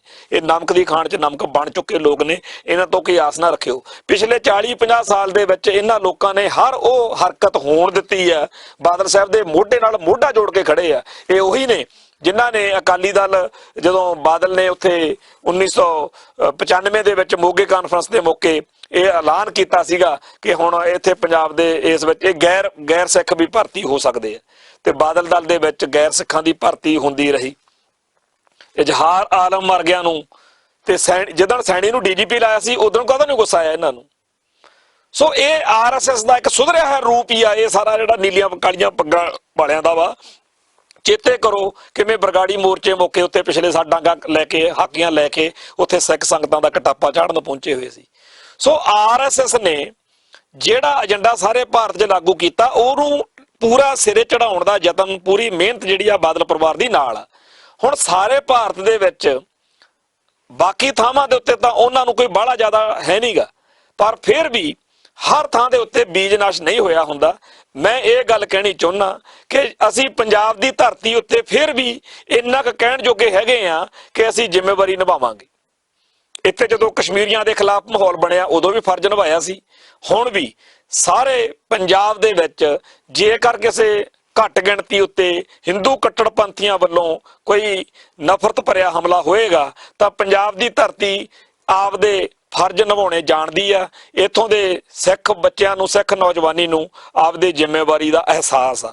ਪਰ ਪੰਜਾਬ ਤੋਂ ਬਾਹਰ ਵੱਸਦੇ ਜਿੱਥੇ ਜਿੱਥੇ ਵੀ ਕੋਈ ਸਿੱਖ ਇਕੱਲਾ ਤੇ ਇਕੱਲਾ ਵੀ ਹੋਇਆ, ਉਹ ਵੀ ਜ਼ਰੂਰ ਆਪਦਾ ਫਰਜ਼ ਨਿਭਾਊਗਾ। ਪਰ ਪੰਜਾਬ ਤੋਂ ਬਾਹਰ ਜਿਨ੍ਹਾਂ ਲੋਕਾਂ ਨੇ ਉਦੋਂ ਚੂੰ ਚਾਂ ਚੀ ਨਹੀਂ ਸੀ ਕੀਤੀ, ਜਦੋਂ ਸਿੱਖਾਂ ਦੇ ਗਲਾਂ 'ਚ ਟਾਇਰ ਪਾਏ ਜਾ ਰਹੇ ਸੀ, ਜਿਹੜੇ ਉਦੋਂ ਦੜ ਵੱਟ ਕੇ ਖਾਮੋਸ਼ ਸਹਿਮਤੀ ਦਿੰਦੇ ਰਹੇ, ਤੇ ਉਹ ਲੋਕ ਜਿਨ੍ਹਾਂ ਨੂੰ ਉਦੋਂ ਵੀ ਕੋਈ ਦਰਦ ਨਹੀਂ ਸੀ ਆਇਆ ਜਦੋਂ ਗੁਜਰਾਤ ਦੇ ਵਿੱਚ ਤੇ ਸਾਰੇ ਭਾਰਤ ਵਿੱਚ ਮੁਸਲਮਾਨਾਂ ਦਾ ਕਤਲੇਆਮ ਹੋਇਆ, ਜਿਹੜੇ ਉਦੋਂ ਚੁੱਪ ਕਰਕੇ ਖੜੇ ਰਹੇ ਜਦੋਂ ਈਸਾਈਆਂ ਦਾ, ਜਦੋਂ ਦਲਿਤਾਂ ਦਾ, ਜਦੋਂ ਮਾਓਵਾਦੀ ਕਹਿ ਕੇ ਲੋਕਾਂ ਦਾ ਘਾਣ ਹੁੰਦਾ ਰਿਹਾ, ਅੱਜ ਉਹਨਾਂ ਲਈ ਵੇਲਾ ਵਾ, ਅੱਜ ਉਹਨਾਂ ਲਈ ਟਾਈਮ ਆ, ਅੱਜ ਉਹਨਾਂ ਨੂੰ ਚਾਹੀਦਾ ਵਾ ਕਿ ਉਹ ਪੂਰੇ ਫਰਜ਼ ਨਿਭਾਉਣ ਦੇ ਲਈ ਆਪਦੇ ਆਪ ਨੂੰ ਤਿਆਰ ਰੱਖਣ। ਹਰ ਥਾਂ ਤੇ, ਹਰ ਮੁਹੱਲੇ ਦੇ ਵਿੱਚ ਹਮਖਿਆਲੀ ਲੋਕ ਇਕੱਠੇ ਹੋਣ, ਇਕੱਠੇ ਹੋ ਕੇ ਮੀਟਿੰਗਾਂ ਕਰਨ ਤੇ ਘੱਟ ਗਿਣਤੀ ਭਾਈਚਾਰੇ ਦੇ ਘਰਾਂ ਦੇ ਮੂਹਰ ਦੀ ਇੱਕ ਡਾਂਗਾ ਲੈ ਕੇ ਮਾਰਚ ਕੱਢਣ ਕਿ ਅਸੀਂ ਤੁਹਾਡੇ ਨਾਲ ਆ, ਤੁਹਾਨੂੰ ਡਰਨ ਦੀ, ਘਬਰਾਉਣ ਦੀ ਕੋਈ ਲੋੜ ਨਹੀਂ। ਤੇ ਉਹ ਇਹ ਤੋਂ ਪਹਿਲਾਂ ਕਿ ਹਿੰਦੂ ਕੱਟੜਪੰਥੀ ਆਪਦੀ ਚੜ੍ਹਤ ਦਿਖਾਉਣ, ਇਹ ਤੋਂ ਪਹਿਲਾਂ ਕਿ ਹਿੰਦੂ ਕੱਟੜਪੰਥੀ ਲੋਕਾਂ ਦੇ ਮਨਾਂ ਦੇ ਵਿੱਚ ਦਹਿਸ਼ਤ ਭਰਨ, ਉਦੋਂ ਪਹਿਲਾਂ ਹੀ ਹਿੰਦੂ ਕੱਟੜਪੰਥੀਆਂ ਦੇ ਦਿਲ ਤੇ ਦਿਮਾਗ ਦੇ ਵਿੱਚ ਇਹ ਸੁਨੇਹਾ ਲੱਗ ਜਾਣਾ ਚਾਹੀਦਾ ਕਿ ਜੇਕਰ ਅਸੀਂ ਚੂੰ ਚਾਂ ਚੀਂ ਕੀਤੀ ਤਾਂ ਅੱਗੇ ਸਖਤ ਕਰਾਰਾ ਜਵਾਬ ਮਿਲੂਗਾ। ਪਰ ਕੀ ਭਾਰਤ ਦੀ ਧਰਤੀ ਉੱਤੇ ਇਹੋ ਜਿਹੇ ਲੋਕ ਹੈਗੇ ਆ? ਪੰਜਾਬ ਦੀ ਧਰਤੀ ਉੱਤੇ ਸਾਨੂੰ ਡਾਂਗਾ ਚੱਕ ਕੇ ਗੇੜੇ ਕੱਢਣ ਦੀ ਲੋੜ ਨਹੀਂ। ਇੱਥੇ ਵਸਦੇ ਹੋਏ ਹਰ ਮੁਸਲਮਾਨ ਨੂੰ, ਹਰ ਇੱਕ ਬੰਦੇ ਨੂੰ ਚੰਗੀ ਤਰ੍ਹਾਂ ਪਤਾ ਆ, ਪਿਛਲੇ ਦਿਨਾਂ ਦੇ ਵਿੱਚ ਮਲੇਰਕੋਟਲੇ ਦੇ ਵਿੱਚ, ਲੁਧਿਆਣੇ ਦੇ ਵਿੱਚ ਤੇ ਹੋਰਨਾਂ ਸਾਰੇ ਸ਼ਹਿਰਾਂ ਦੇ ਵਿੱਚ ਜਿੱਥੇ ਜਿੱਥੇ ਵੀ ਮੁਸਲਮਾਨ ਭਾਈਚਾਰੇ ਨੇ ਇਹਨਾਂ ਕਾਲੇ ਭੈੜੇ ਤੇ ਗੰਦੇ ਕਾਨੂੰਨਾਂ ਦੇ ਖਿਲਾਫ ਵਿਦਰੋਹ ਕੀਤੇ ਨੇ, ਰੋਸ ਮੁਜ਼ਾਹਰੇ ਕੀਤੇ ਨੇ, ਪ੍ਰੋਟੈਸਟ ਕੀਤੇ ਨੇ, ਹਰ ਥਾਂ ਦੇ ਉੱਤੇ ਜਿਹੜੇ ਸਿੱਖ ਨੇ ਉਹ ਬਰਾਬਰ ਨਾਲ ਖੜੇ ਦਿਖੇ ਨੇ। ਖਾਸ ਤੌਰ ਦੇ ਉੱਤੇ ਮਲੇਰਕੋਟਲੇ ਦੇ ਵਿੱਚ ਦਲ ਖਾਲਸਾ ਤੇ ਅਕਾਲੀ ਦਲ ਅੰਮ੍ਰਿਤਸਰ ਦੇ ਜਿਹੜੇ ਆਗੂ ਨੇ, ਸਰਦਾਰ ਸਿਮਰਨਜੀਤ ਸਿੰਘ ਮਾਨ ਨੇ ਜਾਂ ਹਰਪਾਲ ਸਿੰਘ ਚੀਮਾ ਆ ਜਾਂ ਹੋਰ ਜਿਹੜੇ ਸਾਡੇ ਆਗੂ ਸੱਜਣ ਨੇ, ਉਹ ਮੋਹਰੀ ਹੋ ਕੇ ਪਹੁੰਚੇ ਹੋਏ ਸੀ। ਤੇ ਇਸ ਮੌਕੇ ਉੱਤੇ ਬਾਦਲ ਦਲ ਜਿਹੜਾ ਹੈਗਾ ਉਹ ਗੱਡ ਕੇ ਆਰਐਸਐਸ ਦੇ ਨਾਲ ਖੜਾ। ਤਾਂ ਉਹ ਆਰਐਸਐਸ ਜਿਹੜੀ ਸਿੱਖੀ ਤੇ ਸਿੱਖਾਂ ਦੇ ਦੁਸ਼ਮਣਾਂ ਦੇ ਨਾਲ ਖੜੀ ਆ, ਜਿਹੜੀ ਆਪ ਸਿੱਖੀ ਦਾ ਘਾਣ ਕਰਦੀ ਕਰਾਉਂਦੀ ਆ, ਉਹਦੇ ਨਾਲ ਇਹ ਡਟ ਕੇ ਖੜੇ ਲੋਕਾਂ ਤੋਂ ਆਪਾਂ ਕੀ ਆਸ ਰੱਖ ਸਕਦੇ ਹਾਂ? ਸੋ ਜਿਹੜੀ ਪੰਜਾਬ ਦੀ ਧਰਤੀ ਆ, ਇੱਥੇ ਤਾਂ ਨਹੀਂ ਖੰਘਣ ਦਿੰਦੇ, ਪਰ ਬਾਹਰ, ਪੰਜਾਬ ਤੋਂ ਬਾਹਰ ਅਸੀਂ ਜ਼ਰੂਰ ਹੋਕਾ ਦਿੰਨੇ ਆ। ਸੋ ਜਿੰਨੇ ਵੀ ਲੋਕ ਦੂਰ ਨੇੜੇ ਬੈਠੇ ਸੁਣਦੇ ਆ, ਉਹ ਪੰਜਾਬ ਤੋਂ ਬਾਹਰ ਬੈਠੇ ਮਨੁੱਖਤਾ ਦਾ ਦਰਦ ਰੱਖਣ ਵਾਲੇ ਲੋਕਾਂ ਨੂੰ ਇਹ ਸੁਨੇਹਾ ਲਾਉਣ ਕਿ ਦੜ ਵੱਟ ਕੇ ਟਾਈਮ ਨਾ ਕੱਢੋ, ਜ਼ਿੰਮੇਵਾਰੀ ਸਮਝੋ ਆਪਦੀ ਕਿ ਜੇਕਰ ਅੱਜ ਮੁਸਲਮਾਨਾਂ ਨੂੰ ਘੇਰ ਕੇ ਅਸਲ ਵਿੱਚ ਇਸ ਵੇਲੇ RSS ਦਾ, ਮੋਦੀ ਸਾਹਿਬ ਦਾ, ਅਮਿਤ ਸ਼ਾਹ ਦਾ, ਰਾਜਨਾਥ ਦਾ ਤੇ ਮੋਹਨ ਭਾਗਵਤ ਦਾ ਜਿਹੜਾ ਏਜੰਡਾ ਉਹ ਇਹ ਆ ਕਿ ਇੱਕ ਵਾਰੀ ਸਾਰੇ ਭਾਰਤ ਵਿੱਚ ਮੁਸਲਮਾਨਾਂ ਦਾ ਆ ਘਾਣ ਕਰਨਾ, ਜਿਹਦੇ ਨਾਲ ਇਤਿਹਾਸ ਵਿੱਚ ਅਸੀਂ ਉੱਚਾ ਆਪਦੇ ਆਪ ਨੂੰ ਕਹਿਣ ਜੋਗੇ ਹੋਈਏ ਵੀ ਅਸੀਂ ਇੱਕ ਵਾਰੀ ਇਹ ਰਗੜੇ ਹੋਏ ਨੇ। ਤੇ ਆਪਦੀ ਇਤਿਹਾਸਕ ਜਿਹੜੀ ਈਗੋ ਆ, ਕਿਉਂਕਿ ਸਦੀਆਂ ਤੱਕ ਇਸ ਧਰਤੀ ਉੱਤੇ ਮੁਸਲਮਾਨ ਹਾਕਮਾਂ ਨੇ ਆਪਦੇ ਰਾਜ ਭਾਗ ਦੌਰਾਨ ਜੋ ਕੁਝ ਕੀਤਾ ਉਹਦੀ ਬੜੀ ਇਹਨਾਂ ਦੇ ਮਨ ਵਿੱਚ ਔਖ ਆ। ਪਰ ਕੀ ਇਹ ਜਿਹੜੇ ਮੁਸਲਮਾਨ ਅੱਜ ਨੇ, ਜਿਹੜੇ ਬੱਚੇ ਇਸ ਵੇਲੇ ਇਸ ਜ਼ੁਲਮ ਦਾ ਸ਼ਿਕਾਰ ਕਰਨ ਨੂੰ ਤੁਸੀਂ ਫਿਰਦੇ ਹੋ, ਇਹ ਲੋਕ ਤੁਸੀਂ ਦੱਸੋ ਉਹ ਨੇ? ਉਹਨਾਂ ਨਾਲ ਪੰਗਾ ਲੈਂਦੇ? ਧੰਨਵਾ ਸ਼ੇਰ ਮੁਹੰਮਦ ਖਾਨ ਮਲੇਰਕੋਟਲੇ ਵਾਲਾ, ਜਦੋਂ ਉਹਨੂੰ ਆਖਿਆ ਗਿਆ ਕਿ ਇਹਨਾਂ ਸਾਹਿਬਜ਼ਾਦਿਆਂ ਦੇ, ਗੁਰੂ ਸਾਹਿਬ ਦੇ ਬੱਚਿਆਂ ਦੇ ਬਾਪ ਨੇ ਜੰਗ ਦੇ ਵਿੱਚ ਤੇਰੇ ਭਰਾ ਨੂੰ ਮਾਰਿਆ ਸੀ ਤੇ ਤੂੰ ਆਪਦਾ ਬਦਲਾ ਲੈ ਲੈ, ਤਾਂ ਉਹਨੇ ਕਿਹਾ खुदा महफूज रखे हमें ऐसे पाप से, बदला लेना होगा तो लेंगे इनके बाप से। ਇਹ ਜਿਹੜੀ ਭਾਵਨਾ ਕਿ ਜਿਹੜਾ ਜ਼ੁਲਮ ਕਰਦਾ ਉਹਦੇ ਨਾਲ ਰੌਲਾ, ਸਾਨੂੰ ਅੱਜ ਵੀ ਯਾਦ ਆ ਕਿ 1984 ਤੋਂ ਬਾਅਦ ਸਾਡੇ ਸਿੱਖ ਸੰਘਰਸ਼ ਨਾਲ ਜੁੜੇ ਹੋਏ ਬਹੁਤੇ ਸੱਜਣਾ ਦੀ ਦੁਨਿਆਵੀ ਜਿਹੜੀ ਗਿਆਨ ਆ ਜਾਂ ਵੈਸੇ ਉਹਨਾਂ ਦੀ ਹੋਰ ਸਾਰੀ ਗੱਲਬਾਤ ਆ ਉਹਦੇ 'ਚ ਘਾਟਾਂ ਹੋਣਗੀਆਂ। ਹੋ ਸਕਦਾ ਉਹਨਾਂ ਨੂੰ ਸਮਝ ਘੱਟ ਹੋਵੇ, ਹੋ ਸਕਦਾ ਉਹਨਾਂ ਦੇ ਕੋਈ ਹੋਰ ਚੱਕਰ ਹੋਵੇ, ਪਰ ਇੱਕ ਗੱਲ ਉਹਨਾਂ ਦੀ ਬੜੀ ਸਵਾਦ ਵਾਲੀ ਸੀ ਕਿ ਉਹਨਾਂ ਨੇ ਗਲੀ 'ਚ ਰਹਿੰਦਾ ਰਾਮ ਲਾਲ ਨਹੀਂ ਠੋਕਤਾ। ਉਹਨਾਂ ਨੇ ਗਲੀ 'ਚ ਰਹਿੰਦਾ ਕੋਈ ਐਵੇਂ ਕਿਸੇ ਹਿੰਦੂ ਪਰਿਵਾਰ ਨੂੰ ਨਿਸ਼ਾਨਾ ਨਹੀਂ ਬਣਾਇਆ। ਇੱਥੋਂ ਅਗਲੇ ਖਰਚੇ ਕਰ ਕਰਕੇ ਜਿੰਦੇ ਸੁੱਖੇ ਵਰਗੇ ਤੇ ਹੋਰ ਜਿਹੜੇ ਸੂਰਮੇ ਸੀ ਦਿੱਲੀ ਪਹੁੰਚੇ ਤੇ ਲੱਭ ਲੱਭ ਕੇ ਉਹਨਾਂ ਦੇ ਦੁਆਲੇ ਹੋਏ ਜਿਨ੍ਹਾਂ ਨੇ ਵਾਕਿਆ ਹੀ ਜ਼ੁਲਮ ਕੀਤਾ ਸੀ। ਹੁਣ ਇਹਦੇ ਮੁਕਾਬਲੇ ਉੱਤੇ ਉਹਨਾਂ ਵਾਲੇ ਪਾਸੇ ਆ ਜਾਓ ਜਿਨ੍ਹਾਂ ਨੇ 1984 ਚ, ਜਿਨ੍ਹਾਂ ਬਾਰੇ ਰਾਜੀਵ ਗਾਂਧੀ ਕਹਿੰਦਾ ਸੀ ਜਦੋਂ ਬੜਾ ਦਰਖਤ ਡਿੱਗਦਾ ਫਿਰ ਧਰਤੀ ਜਿਹੜੀ ਹੈਗੀ ਆ ਕੰਬਦੀ ਆ, ਜਿਨ੍ਹਾਂ ਲੋਕਾਂ ਨੂੰ ਜਾਇਜ਼ ਠਹਿਰਾਉਣ ਦੇ ਲਈ ਭਾਰਤੀ ਹਕੂਮਤੀ ਮਸ਼ੀਨਰੀ ਜਿਹੜੀ ਆ ਉਹ ਲਗਾਤਾਰ ਯਤਨਸ਼ੀਲ ਰਹੀ ਆ, ਉਹਨਾਂ ਦੀ ਜੇ ਗੱਲ ਕਰੀਏ ਉਹਨਾਂ ਨੇ ਕੀ ਕੀਤਾ ਸੀ? ਉਹਨਾਂ ਨੇ ਇਹ ਨਹੀਂ ਜ਼ੁਰਤ ਸੀ ਕਿ ਜਿਹੜੇ ਸਰਦਾਰ ਬੇਅੰਤ ਸਿੰਘ, ਸਰਦਾਰ ਸਤਵੰਤ ਸਿੰਘ ਤੇ ਸਰਦਾਰ ਕੇਰ ਸਿੰਘ, ਇਹੀ ਸੀ ਨਾ ਤਿੰਨ ਤਾਂ, ਤੇ ਸਰਦਾਰ ਬੇਅੰਤ ਸਿੰਘ ਮੌਕੇ ਤੇ ਸ਼ਹੀਦ ਹੋ ਗਿਆ ਤੇ ਇਹ ਦੋਨੇ ਸਿੰਘ ਜਿਹੜੇ ਸੀ ਇਹ ਜੇਲ੍ਹ ਯਾਤਰਾ ਤੇ ਜਾਂ ਪੁਲਿਸ ਇੰਟਰੋਗੇਸ਼ਨ ਭੁਗਤ ਰਹੇ ਸੀ। ਵੀ ਇਹਨਾਂ ਨਾਲ ਜੋ ਕੁਝ ਕਰਨਾ ਕਰਾਉਣਾ ਸੀ ਤਾਂ ਇਹਨਾਂ ਨਾਲ ਕਰਦੇ, ਅਗਲੇ ਸੂਰਮੇ ਸੀ, ਅਗਲੇ ਜੂਝ ਕੇ ਫੰਸ, ਉਹ ਤਾਂ ਮਰਨ ਨੂੰ ਤਿਆਰ ਸੀ। ਜਦੋਂ ਉਹਨਾਂ ਨੇ ਇੰਦਰਾ ਠੋਕਤੀ ਉਹਨਾਂ ਨੇ ਹਥਿਆਰ ਉੱਥੇ ਰੱਖਦੇ, ਜਿਹੜਾ ਕੋਈ ਕਰਨਾ ਸੀ ਕਰਤਾ ਸੀ, ਹੁਣ ਤੁਸੀਂ ਜਾਣਾ ਤੁਹਾਡਾ ਕੰਮ ਜਾਣੇ।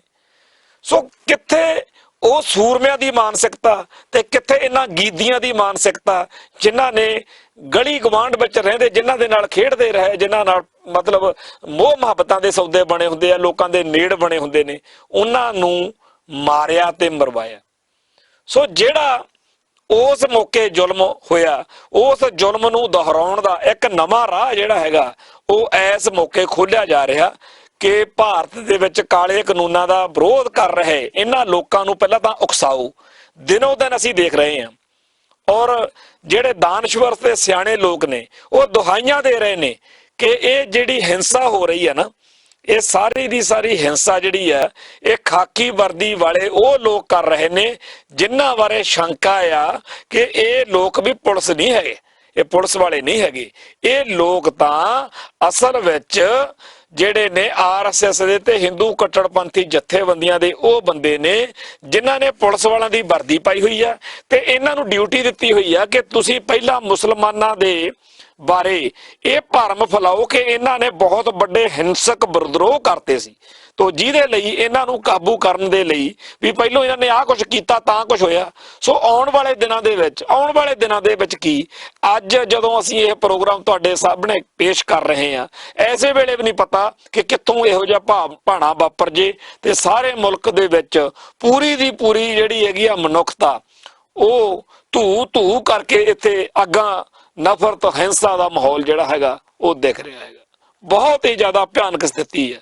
ਇਸ ਸਥਿਤੀ ਦੇ ਵਿੱਚ ਬਾਰ-ਬਾਰ ਅਸੀਂ ਇਹ ਗੱਲ ਕਹਿੰਦੇ ਆ ਕਿ ਪੰਜਾਬ ਦੀ ਧਰਤੀ ਉੱਤੇ ਸਿੱਖਾਂ ਨੂੰ ਆਪਦੇ ਫਰਜ਼ ਨਿਭਾਉਣ ਦੇ ਲਈ ਜਿਵੇਂ ਤਤਪਰ ਰਹਿਣ ਦੀ ਲੋੜ ਆ, ਉਵੇਂ ਪੰਜਾਬ ਤੋਂ ਬਾਹਰ ਸਾਰੇ ਲੋਕ ਜਿਹੜੇ ਨੇ ਉਹ ਆਪਣੇ ਆਪ ਨੂੰ ਤਿਆਰ ਰੱਖਣ ਕਿ ਮਨੁੱਖਤਾ ਦੇ ਬਚਾਅ ਦੇ ਲਈ ਸਾਡੀ ਲੋੜ ਆ। ਕਾਤਲ ਨੇ ਆਪ ਦਾ ਕੰਮ ਕਰਨਾ, ਕਾਤਲ ਧਿਰ ਨੇ ਆਪ ਦੀ ਕਰਤੂਤ ਕਰਨੀ ਹੈ। ਇਹ ਉਹਨਾਂ ਦਾ ਏਜੰਡਾ ਵਾ ਕਿ ਇੱਥੇ ਘਾਣ ਹੋਣਾ। ਪਰ ਇਹਦੇ ਉਲਟ ਅਸੀਂ ਜੇਕਰ ਮਨੁੱਖਤਾ ਦਾ ਦਰਦ ਰੱਖਦੇ ਹਾਂ, ਅਸੀਂ ਬੇਝਿਜਕ ਹੋ ਕੇ ਆਪਦੇ ਫਰਜ਼ ਨਿਭਾਉਣ ਦੇ ਲਈ ਮੈਦਾਨ ਵਿੱਚ ਆਈਏ। ਬੜਾ ਜ਼ਰੂਰੀ ਆ, ਕਿਉਂਕਿ ਜਦੋਂ ਕਿਤੇ ਭਾਣੇ ਵਾਪਰ ਜਾਂਦੇ ਨੇ ਉਦੋਂ ਬਾਅਦ ਮੱਤਾਂ ਦੇਣ ਤੁਰ ਪੈਣਾ ਸੌਖਾ ਜਿਹਾ ਕੰਮ ਹੁੰਦਾ ਕਿ ਐਂ ਕਰ ਲੈਂਦੇ। ਪਰ ਅੱਜ ਸਮਾਂ ਰਹਿੰਦੇ ਆ, ਸਮੇਂ ਤੋਂ ਵੀ ਪਹਿਲਾਂ ਅਸੀਂ ਵਾਰਨ ਕਰ ਰਹੇ ਹਾਂ। ਤੇ ਇਲੈਕਸ਼ਨਾਂ ਦਿੱਲੀ ਦੇ ਵਿੱਚ ਹੈਗੀਆਂ ਨੇ।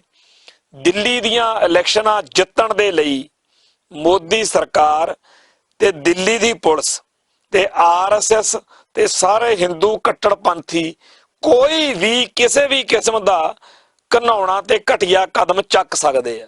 ਯਾਦ ਕਰੋ ਪਿਛਲੇ ਸਾਲ ਕਿ ਪੁਲਵਾਮਾ ਅਟੈਕ ਹੋਇਆ ਸੀ। ਪੁਲਵਾਮਾ ਅਟੈਕ ਜਿਹੜਾ ਸੀ ਉਹਦੇ ਬਾਰੇ ਅੱਜ ਤੱਕ ਕਸ਼ਮੀਰ ਦੇ ਲੋਕ ਵੀ, ਪਾਕਿਸਤਾਨ ਦੇ ਜਿਹੜੀਆਂ ਮੁਜਾਹਿਦੀਨ ਧਿਰਾਂ ਨੇ ਉਹ ਵੀ, ISI ਵੀ, ਕਿਸੇ ਨੂੰ ਕੁਝ ਨਹੀਂ ਪਤਾ ਲੱਗਿਆ ਵੀ ਇਹ ਕੀ ਖੇਡ ਸੀ। ਅਜੇ ਪੁਲਵਾਮਾ ਦੇ ਗਦੀ ਗੇੜ ਨਿਕਲੇ ਨਹੀਂ ਜਦ ਨੂੰ ਕਹਿੰਦੇ ਜੀ ਜਿਹੜਾ ਹੈਗਾ ਸਰਜੀਕਲ ਸਟ੍ਰਾਈਕ ਹੋ ਗਿਆ। ਉਧਰ ਜੀ ਅਭਮਨਿਊ ਜਿਹੜਾ ਹੈਗਾ ਉਹ ਫੜਿਆ ਗਿਆ। ਹੋਰ ਦੀ ਹੋਰ ਹੀ ਕਹਾਣੀ ਬਣ ਗਈ, ਉਹਦੇ ਵਿੱਚ ਹੀ ਅਗਲੇ ਇਲੈਕਸ਼ਨਾਂ ਜਿੱਤ ਕੇ ਹੋ ਗਏ। ਤੋ ਜਿਹੜੀ ਦੁਬਾਰਾ ਸਰਕਾਰ ਬਣੀ ਮੋਦੀ ਦੀ, ਉਹਦੇ ਲਈ ਪੁਲਵਾਮਾ ਤੇ ਸਰਜੀਕਲ ਸਟ੍ਰਾਈਕ, ਇਹ ਸਾਰੀਆਂ ਗੱਲਾਂ ਬਾਤਾਂ ਤੋਂ ਬਾਅਦ ਅੱਜ ਜਦੋਂ ਦਿੱਲੀ ਦੇ ਵਿੱਚ ਇਲੈਕਸ਼ਨਾਂ ਸਿਰ ਤੇ ਖੜੀਆਂ ਨੇ ਵਿਧਾਨ ਸਭਾ ਦੀਆਂ, ਉਦੋਂ ਇਹ ਕਹਿਣਾ, ਇਹ ਸੋਚਣਾ ਸੁਭਾਵਿਕ ਆ ਕਿ ਕੋਈ ਪੁੱਠੀ ਸਿੱਧੀ ਹਰਕਤ ਜ਼ਰੂਰ ਕੀਤੀ ਜਾਊਗੀ ਜਿਹਦਾ ਰਿਜ਼ਲਟ ਜਿਹੜਾ ਹੈਗਾ ਮਨੁੱਖਤਾ ਲਈ ਘਾਤਕ ਹੋਊਗਾ। ਤੇ ਇੱਕ ਗੱਲ ਇੱਥੇ ਹੋਰ ਵੀ ਆਪਾਂ ਨੂੰ ਚੇਤੇ ਰੱਖਣ ਦੀ ਲੋੜ ਆ ਕਿ ਘੱਟ ਗਿਣਤੀਆਂ ਬਾਰੇ ਕੇਂਦਰੀ ਮੰਤਰੀ ਮੁਖਤਾਰ ਅਬਾਸ ਨਕਵੀ, ਜਿਹੜਾ BJP ਦਾ ਬਹੁਤ ਹੀ ਜ਼ਿਆਦਾ ਇੱਕ ਵਰਤਣ ਦੇ ਲਈ ਤਿਆਰ ਕੀਤਾ ਹੋਇਆ ਚਿਹਰਾ ਵਾ ਕਿ ਮੁਸਲਮਾਨਾਂ ਦੇ ਖਿਲਾਫ, ਔਰ ਬੜੇ ਇਹੋ ਜਿਹੇ ਲੋਕ ਨੇ ਜਿਨ੍ਹਾਂ ਨੂੰ ਵਰਤਿਆ ਜਾ ਰਿਹਾ। 21 ਦਸੰਬਰ ਨੂੰ ਉਹਨੇ ਇੰਡੀਅਨ ਐਕਸਪ੍ਰੈਸ ਅਖਬਾਰ ਨੂੰ ਦੱਸਿਆ ਕਿ ਜਿਹੜਾ ਕੌਮੀ ਨਾਗਰਿਕਤਾ register, national register of citizens, ਇਹਦੀ ਜਿਹੜੀ ਕਾਰਵਾਈ ਆ ਉਹ ਅਜੇ ਦੇਸ਼ ਦੇ ਕਿਸੇ ਹਿੱਸੇ ਵਿੱਚ ਨਹੀਂ ਕੀਤੀ ਜਾਵੇਗੀ ਤੇ ਕੁਝ ਲੋਕ ਇਸ ਬਾਰੇ ਫਜ਼ੂਲ ਅਫਵਾਹਾਂ ਫੈਲਾ ਰਹੇ ਨੇ। ਨਕਵੀ ਨੇ NRC ਨੂੰ ਅਣਜੰਮਿਆ ਬੱਚਾ ਦੱਸਿਆ। ਦੂਜੇ ਪਾਸੇ ਕੇਂਦਰੀ ਗ੍ਰਹਿ ਮੰਤਰੀ ਅਮਿਤ ਸ਼ਾਹ ਪਿਛਲੇ ਦਿਨੀ ਥਾਂ ਭਾਸ਼ਣ ਦੇ ਕੇ ਦੁਹਰਾ ਰਹੇ ਨੇ ਕਿ ਕੌਮੀ ਨਾਗਰਿਕਤਾ ਰਜਿਸਟਰ ਦੀ ਕਾਰਵਾਈ ਹਰ ਸੂਬੇ ਵਿੱਚ ਕੀਤੀ ਜਾਵੇਗੀ ਤੇ ਦੇਸ਼ ਵਿੱਚ ਗੈਰ ਕਾਨੂੰਨੀ ਤੌਰ ਤੇ ਘੁਸੇ ਹੋਏ ਘੁਸਪੈਠੀਆਂ ਨੂੰ ਦੇਸ਼ ਤੋਂ ਬਾਹਰ ਕੱਢ ਦਿੱਤਾ ਜਾਊਗਾ। ਭਾਰਤੀ ਜਨਤਾ ਪਾਰਟੀ ਦੇ ਮੰਤਰੀਆਂ ਤੋਂ ਪੁੱਛਿਆ ਜਾਣਾ ਚਾਹੀਦਾ ਕਿ ਸੱਚ ਕੌਣ ਬੋਲ ਰਿਹਾ ਹੈ। ਅਸਲ ਵਿੱਚ ਉਹ ਫਿਰਕਾ ਪ੍ਰਸਤੀ ਦੀ ਦੋਗਲੀ ਭਾਸ਼ਾ ਵਰਤ ਰਹੇ ਨੇ। ਸਿਰਫ ਅਮਿਤ ਸ਼ਾਹ ਹੀ ਨਹੀਂ, ਭਾਜਪਾ ਦੇ ਹੋਰ ਨੇਤਾ ਵੀ ਇਹ ਹੀ ਮੰਗ ਕਰ ਰਹੇ ਨੇ ਕਿ NRC ਦੀ ਕਾਰਵਾਈ ਹਰ ਸੂਬੇ 'ਚ ਕਰਵਾਈ ਜਾਵੇ। ਹੁਣ ਨਾਗਰਿਕਤਾ ਸੋਧ ਬਿੱਲ ਵਿਰੁੱਧ ਹੋਏ ਅੰਦੋਲਨ ਨੇ ਭਾਜਪਾ ਨੂੰ ਸੋਚਣ ਤੇ ਮਜਬੂਰ ਕੀਤਾ ਹੈ ਤੇ ਨਕਵੀ ਦਾ ਭਾਸ਼ਣ ਇਸ ਮਜਬੂਰੀ 'ਚੋਂ ਉਪਜਿਆ ਹੈ। ਸਿਆਸੀ ਮਾਹਿਰਾਂ ਅਨੁਸਾਰ ਨਾਗਰਿਕਤਾ ਸੋਧ ਕਾਨੂੰਨ ਦਾ ਹੋ ਰਿਹਾ ਵੱਡਾ ਵਿਰੋਧ ਦੇਸ਼ ਦੀ ਰਾਜਨੀਤੀ ਵਿੱਚ ਫੈਸਲਾ ਕੁੰਨ ਮੋੜ ਹੋ ਸਕਦਾ ਹੈ। ਇਸ ਤੋਂ ਪਹਿਲਾਂ ਸੱਤਾਧਾਰੀ ਪਾਰਟੀ ਉਮੀਦ ਕਰ ਰਹੀ ਸੀ ਕਿ ਲੋਕ ਭਾਜਪਾ ਸਰਕਾਰ ਦੇ ਹਰ ਫੈਸਲੇ ਨੂੰ ਜੀ ਆਇਆਂ ਕਹਿਣਗੇ ਜਾਂ ਚੁੱਪ ਰਹਿ ਕੇ ਸਵੀਕਾਰ ਕਰ ਲੈਣਗੇ। ਪਰ ਨਾਗਰਿਕਤਾ ਸੋਧ ਕਾਨੂੰਨ ਦੇ ਵਿਰੋਧ ਵਿੱਚ ਉੱਠੀ ਵਿਦਿਆਰਥੀ, ਨੌਜਵਾਨਾਂ ਤੇ ਬੁੱਧੀਜੀਵੀਆਂ ਦੀ ਸੰਗਠਿਤ ਆਵਾਜ਼ ਇਹ ਦੱਸ ਰਹੀ ਆ ਕਿ ਲੋਕ ਭਾਜਪਾ ਦੇ ਗੈਰ ਜਮਹੂਰੀ ਫੈਸਲਿਆਂ ਦਾ ਵਿਰੋਧ ਕਰਨ ਲਈ ਇਕੱਠੇ ਹੋ ਸਕਦੇ ਹਨ। ਇਸੇ ਤਰ੍ਹਾਂ ਕੇਂਦਰੀ ਗ੍ਰਹਿ ਮੰਤਰੀ ਵੀ ਲੋਕਾਂ ਨੂੰ ਭੰਬਲ ਭੂਸੇ 'ਚ ਪਾਉਣ ਵਾਲੇ ਬਿਆਨ ਦੇ ਰਿਹਾ ਹੈ। ਇੱਕ ਬਿਆਨ ਵਿੱਚ ਕਿਹਾ ਗਿਆ ਕਿ ਜਿਸ ਵਿਅਕਤੀ ਜਾਂ ਜਿਸ ਦੇ ਮਾਪਿਆਂ ਦਾ ਜਨਮ 1 ਜੁਲਾਈ 1987 ਤੋਂ ਪਹਿਲਾਂ ਹੋਇਆ ਉਹ ਭਾਰਤ ਦੇ ਨਾਗਰਿਕ ਹਨ ਅਤੇ ਉਹਨਾਂ ਨੂੰ ਨਾਗਰਿਕਤਾ ਸੋਧ ਕਾਨੂੰਨ ਜਾਂ ਕੌਮੀ ਨਾਗਰਿਕਤਾ ਰਜਿਸਟਰ ਤਹਿਤ ਡਰਨ ਦੀ ਲੋੜ ਨਹੀਂ। ਅਸਾਮ ਵਿੱਚ ਭਾਰਤੀ ਨਾਗਰਿਕ ਹੋਣ ਸੰਬੰਧੀ ਪਛਾਣ ਦੀ ਤਰੀਕ 1971 ਦੀ ਹੈ। ਦੇਸ਼ ਭਰ ਵਿੱਚ NRC ਦੇ ਅਮਲ ਬਾਰੇ ਵੀ ਅਧਿਕਾਰੀਆਂ ਨੇ ਕਿਹਾ ਕਿ ਕੁਝ ਵੀ ਕਹਿਣਾ ਜਲਦਬਾਜ਼ੀ ਹੋਵੇਗੀ। ਇਹੋ ਜਿਹੇ ਬਿਆਨ ਲੋਕਾਂ ਦੇ ਮਨਾਂ ਵਿੱਚ ਡਰ ਅਤੇ ਸਹਿਮ ਪੈਦਾ ਕਰ ਰਹੇ ਹਨ। 1987 ਵਿੱਚ ਜਨਮ ਹੋਣ ਵਾਲੀ ਦਲੀਲ ਬਿਲਕੁਲ ਬੇਤੁਕੀ ਹੈ। ਉਹ ਨੌਜਵਾਨ ਜੋੜੇ ਜੋ 1987 ਤੋਂ ਬਾਅਦ ਜਨਮੇ ਤੇ ਜਿਨ੍ਹਾਂ ਦੀ ਸੰਤਾਨ ਵੀ ਹੈ, ਕੀ ਉਹਨਾਂ ਤੋਂ ਭਾਰਤੀ ਨਾਗਰਿਕ ਹੋਣ ਦਾ ਸਬੂਤ ਮੰਗਿਆ ਜਾਵੇਗਾ? ਇਹਨਾਂ ਨੌਜਵਾਨ ਜੋੜਿਆਂ ਦੇ ਮਾਪਿਓ ਤਾਂ ਨਿਸ਼ਚੈ ਹੀ 1987 ਤੋਂ ਪਹਿਲਾਂ ਦੇ ਨੇ। ਇਸ ਤਰ੍ਹਾਂ ਭਾਜਪਾ ਲੋਕਾਂ ਦਾ ਧਿਆਨ ਅਤੇ ਊਰਜਾ ਉਹਨਾਂ ਗੱਲਾਂ ਵਿੱਚ ਬਰਬਾਦ ਕਰ ਰਹੀ ਹੈ ਜਿਨ੍ਹਾਂ ਦਾ ਕੋਈ ਨਤੀਜਾ ਨਹੀਂ ਨਿਕਲਣਾ। ਹਕੀਕਤ ਇਹ ਹੈ ਕਿ ਭਾਰਤ ਦੇ ਵਿੱਚ ਲੱਖਾਂ ਲੋਕਾਂ ਨੂੰ ਰੋਟੀ ਨਹੀਂ ਮਿਲ ਰਹੀ, ਸਿਰ ਤੇ ਛੱਤ ਨਹੀਂ ਮਿਲ ਰਹੀ, ਪਹਿਨਣ ਲਈ ਕੱਪੜਾ ਨਹੀਂ ਮਿਲ ਰਿਹਾ, ਬੇਰੁਜ਼ਗਾਰੀ ਅੰਤਾਂ ਦੀ ਆ। ਨੋਟਬੰਦੀ ਤੋਂ ਬਾਅਦ ਹੋਰ ਵੀ ਜ਼ਿਆਦਾ ਹਾਲਾਤ ਜਿਹੜੇ ਆ ਖਤਰਨਾਕ ਹੋ ਚੁੱਕੇ ਨੇ। ਇਹ ਸਾਰੇ ਮਾਹੌਲ ਦੇ ਵਿੱਚ ਕਾਰਨ ਪੈਦਾ ਹੋਈਆਂ ਸਮੱਸਿਆਵਾਂ ਦਾ ਹੱਲ ਲੱਭਣ ਦੀ ਥਾਂ ਲੋਕਾਂ ਨੂੰ ਉਹਨਾਂ ਦੀਆਂ ਮੁੱਢਲੀਆਂ ਜਿਹੜੀਆਂ ਲੋੜਾਂ ਨੇ ਉਧਰਲੇ ਪਾਸੇ ਧਿਆਨ ਦੇਣ ਦੀ ਥਾਂ ਭਾਰਤ ਸਰਕਾਰ ਨੇ, ਮੋਦੀ ਸਰਕਾਰ ਨੇ ਉਹ ਕੰਮ ਲੱਭ ਲਏ ਜਿਨ੍ਹਾਂ ਦੇ ਨਾਲ ਮਨੁੱਖਤਾ ਦਾ ਘਾਣ ਹੋ ਜਾਊਗਾ ਤੇ ਲੋਕ ਜਿਹੜੇ ਨੇ ਇਦਾਂ ਹੀ ਉਲਝੇ ਰਹਿਣਗੇ। ਸੋ ਪੰਜਾਬ ਦੀ ਧਰਤੀ ਉੱਤੇ ਤਾਂ ਫੇਰ ਖੈਰ ਸੌਖਾ, ਇੱਥੇ ਸਿੱਖੀ ਦੀ ਚੜ੍ਹਤ ਵਾ, ਇੰਨਾ ਜ਼ਿਆਦਾ ਖਤਰਾ ਨਹੀਂ। ਪਰ ਪੰਜਾਬ ਤੋਂ ਬਾਹਰ ਵੱਸਦੇ ਸਾਰੇ ਜਿਹੜੇ ਲੋਕ ਨੇ ਉਹਨਾਂ ਨੂੰ ਚੇਤੇ ਰੱਖਣ ਦੀ ਲੋੜ ਆ ਕਿ ਜਾਮੀਆ ਮਿਲੀਆ ਯੂਨੀਵਰਸਿਟੀ ਦੇ ਵਿੱਚ ਜਿਵੇਂ ਖਾਕੀ ਵਰਦੀ ਪਹਿਨ ਕੇ ਬਹੁਤ ਵੱਡੀ ਪੱਧਰ ਤੇ ਬਦਮਾਸ਼ ਟੋਲਿਆਂ ਨੇ ਉੱਥੇ ਗੁੰਡਾਗਰਦੀ ਕੀਤੀ ਤੇ ਲੋਕ ਕਲਪਦੇ ਨੇ। ਅੱਜ ਤੱਕ ਵੀਡੀਓ ਦਿਖਾ ਕੇ ਇਹ ਲੋਕ ਪੁਲਿਸ ਨਹੀਂ ਹੋ ਸਕਦੇ, ਇਹ ਲੋਕ ਕੋਈ ਹੋਰ ਨੇ। ਤਾਂ ਇਹੋ ਜਿਹੇ ਮਾਹੌਲ ਦੇ ਵਿੱਚ ਸਾਨੂੰ ਸਾਰੇ ਭਾਰਤ ਦੇ ਵਿੱਚ ਇੱਕ ਜ਼ਿੰਮੇਵਾਰੀ ਵਾਲਾ ਰੋਲ, ਤਾਂ ਕਿ ਅਸੀਂ ਖਾਲਿਸਤਾਨ ਮੰਗਦੇ ਹਾਂ, ਅਸੀਂ ਇੱਕ ਵੱਖਰੀ ਕੌਮ ਆ, ਸਾਡੇ ਸਾਰੇ ਹੱਕ ਨੇ, ਪਰ ਇਸੇ ਭਾਰਤ ਦੇ ਇਹ ਲੋਕ ਸਾਰੇ ਦੇ ਸਾਰੇ ਉਹਨਾਂ ਵੇਲਿਆਂ ਦੇ ਵਿੱਚ ਸਾਡੇ ਨਾਲ ਨਹੀਂ ਸੀ ਖੜ ਸਕੇ ਜਦੋਂ ਸਾਨੂੰ ਲੋੜ ਸੀ। ਪਰ ਅੱਜ ਜਦੋਂ ਇਹਨਾਂ ਲੋਕਾਂ ਦਾ ਘਾਣ ਹੋਣ ਜਾ ਰਿਹਾ, ਜੇਕਰ ਸਿੱਖ ਅਸੀਂ ਆਪਦਾ ਸਹੀ ਫਰਜ਼ ਨਿਭਾਵਾਂਗੇ ਤਾਂ ਹੋ ਸਕਦਾ ਕਿ ਭਵਿੱਖ ਵਿੱਚ ਇਹ ਲੋਕ ਇਹ ਸੋਚਣ ਕਿ ਜਿਨ੍ਹਾਂ ਦਾ ਖਹਿੜਾ ਛੁੱਟ ਸਕਦਾ ਇਸ ਹਿੰਦੂ ਕੱਟੜਪੰਥੀ ਬ੍ਰਾਹਮਣਵਾਦੀ ਸੋਚ ਵਾਲੇ ਨਿਜ਼ਾਮ ਤੋਂ, ਉਹਨਾਂ ਦਾ ਤਾਂ ਛੁੱਟਣਾ ਚਾਹੀਦਾ। ਸੋ ਸਾਡੇ ਲਈ ਬੜਾ ਜ਼ਰੂਰੀ ਆ ਕਿ ਅਸੀਂ ਇੱਕ ਅਹਿਮ ਰੋਲ ਨਿਭਾਈਏ ਤੇ ਉਹ ਅਹਿਮ ਰੋਲ ਜਿਹੜਾ ਹੈ ਉਹ ਇਸ ਗੱਲ ਵਿੱਚ ਪਿਆ ਕਿ ਜਿਸ ਕਤਲੇਆਮ ਦੀ ਪੂਰੀ ਸੰਭਾਵਨਾ ਬਣੀ ਹੋਈ ਆ, ਇਸ ਮੌਕੇ ਅਸੀਂ ਲੋਕਾਂ ਦੇ ਵਿੱਚ ਵਿਸ਼ਵਾਸ ਪੈਦਾ ਕਰਨ ਦੇ ਲਈ, ਲੋਕਾਂ 'ਚ ਭਰੋਸਾ ਪੈਦਾ ਕਰਨ ਦੇ ਲਈ, ਲੋਕਾਂ ਨੂੰ ਆਪਦੀ ਹਮਾਇਤੀ ਪੈਦਾ ਕਰਨ ਦੇ ਲਈ, ਕਿਉਂਕਿ ਸਾਡੀ ਸ਼ਕਲ ਸੂਰਤ ਹੀ ਇਹੋ ਜਿਹੀ ਆ ਕਿ ਅਸੀਂ ਲੱਖਾਂ ਵਿੱਚ ਦਿਖ ਪੈਂਦਾ ਇੱਕ ਸਿੰਘ ਸਰਦਾਰ ਖੜਾ। ਸੋ ਸਾਨੂੰ ਜਿਵੇਂ ਉਹ ਜਾਮੀਆ ਮਿਲੀਆ ਯੂਨੀਵਰਸਿਟੀ ਵਾਲੇ ਕਾਂਡ ਤੋਂ ਬਾਅਦ ਦਿੱਲੀ ਦੇ ਵਿੱਚ ਥਾਂ ਦੇ ਉੱਤੇ ਜਿੱਥੇ ਰੋਸ ਮੁਜ਼ਾਹਰੇ ਹੋਏ, ਉੱਥੇ ਨਿਹੰਗ ਸਿੰਘ ਜਿਹੜੇ ਨੇ ਉਹ ਜਾ ਪਹੁੰਚੇ, ਕਿਸੇ ਥਾਂ ਦੇ ਉੱਤੇ ਖਾਲਸਾ ਏਡ ਦੇ ਚਾਹ ਦਾ ਲੰਗਰ ਲਾਤਾ, ਕਿਸੇ ਥਾਂ ਤੇ ਪਾਣੀ ਉੱਪੜਦਾ ਹੋ ਰਿਹਾ। ਇਹ ਸਾਰੇ ਜਿਹੜੇ ਕਾਰਜ ਨੇ ਇਹ ਸਿੱਖਾਂ ਨੂੰ ਬਹੁਤ ਵੱਡਾ ਪਿਆਰ ਸਤਿਕਾਰ ਦਿਵਾਉਣਗੇ, ਸਿੱਖੀ ਦਾ ਤੇ ਸਿੱਖਾਂ ਦਾ ਸਤਿਕਾਰ ਵਧਾਉਣਗੇ। ਸੋ ਇਹ ਗੱਲ ਬੇਹੱਦ ਜ਼ਰੂਰੀ ਮੰਨਦਿਆਂ ਹੋਇਆਂ ਮੈਂ ਇਹ ਬੇਨਤੀ ਕਰਦਾ ਕਿ ਭਾਰਤ ਵਿੱਚ ਹੋ ਸਕਦੀ ਜਿਹੜੀ ਖਾਨਾ ਜੰਗੀ ਆ, ਇਸ ਸਾਹਮਣੇ ਸਿੱਖਾਂ ਦਾ ਕੀ ਰੋਲ ਬਣਦਾ ਇਹ ਸਾਨੂੰ ਨਿਰਧਾਰਿਤ ਕਰਨ ਦੀ ਲੋੜ ਆ। ਸੋ ਇੰਨੀਆਂ ਬੇਨਤੀਆਂ ਪ੍ਰਵਾਨ ਕਰਨੀਆਂ, ਬੋਲਦਿਆਂ ਕੋਲੋਂ ਕੋਈ ਸ਼ਬਦ ਉੱਚਾ ਨੀਵਾਂ ਬੋਲਿਆ ਗਿਆ ਹੋਵੇ ਸੰਗਤ ਬਖਸ਼ਣਯੋਗ ਹੈ। ਫਤਿਹ ਅਰਜ ਕਰਦਾ ਜੀ। ਵਾਹਿਗੁਰੂ ਜੀ ਕਾ ਖਾਲਸਾ, ਵਾਹਿਗੁਰੂ ਜੀ ਕੀ ਫਤਿਹ।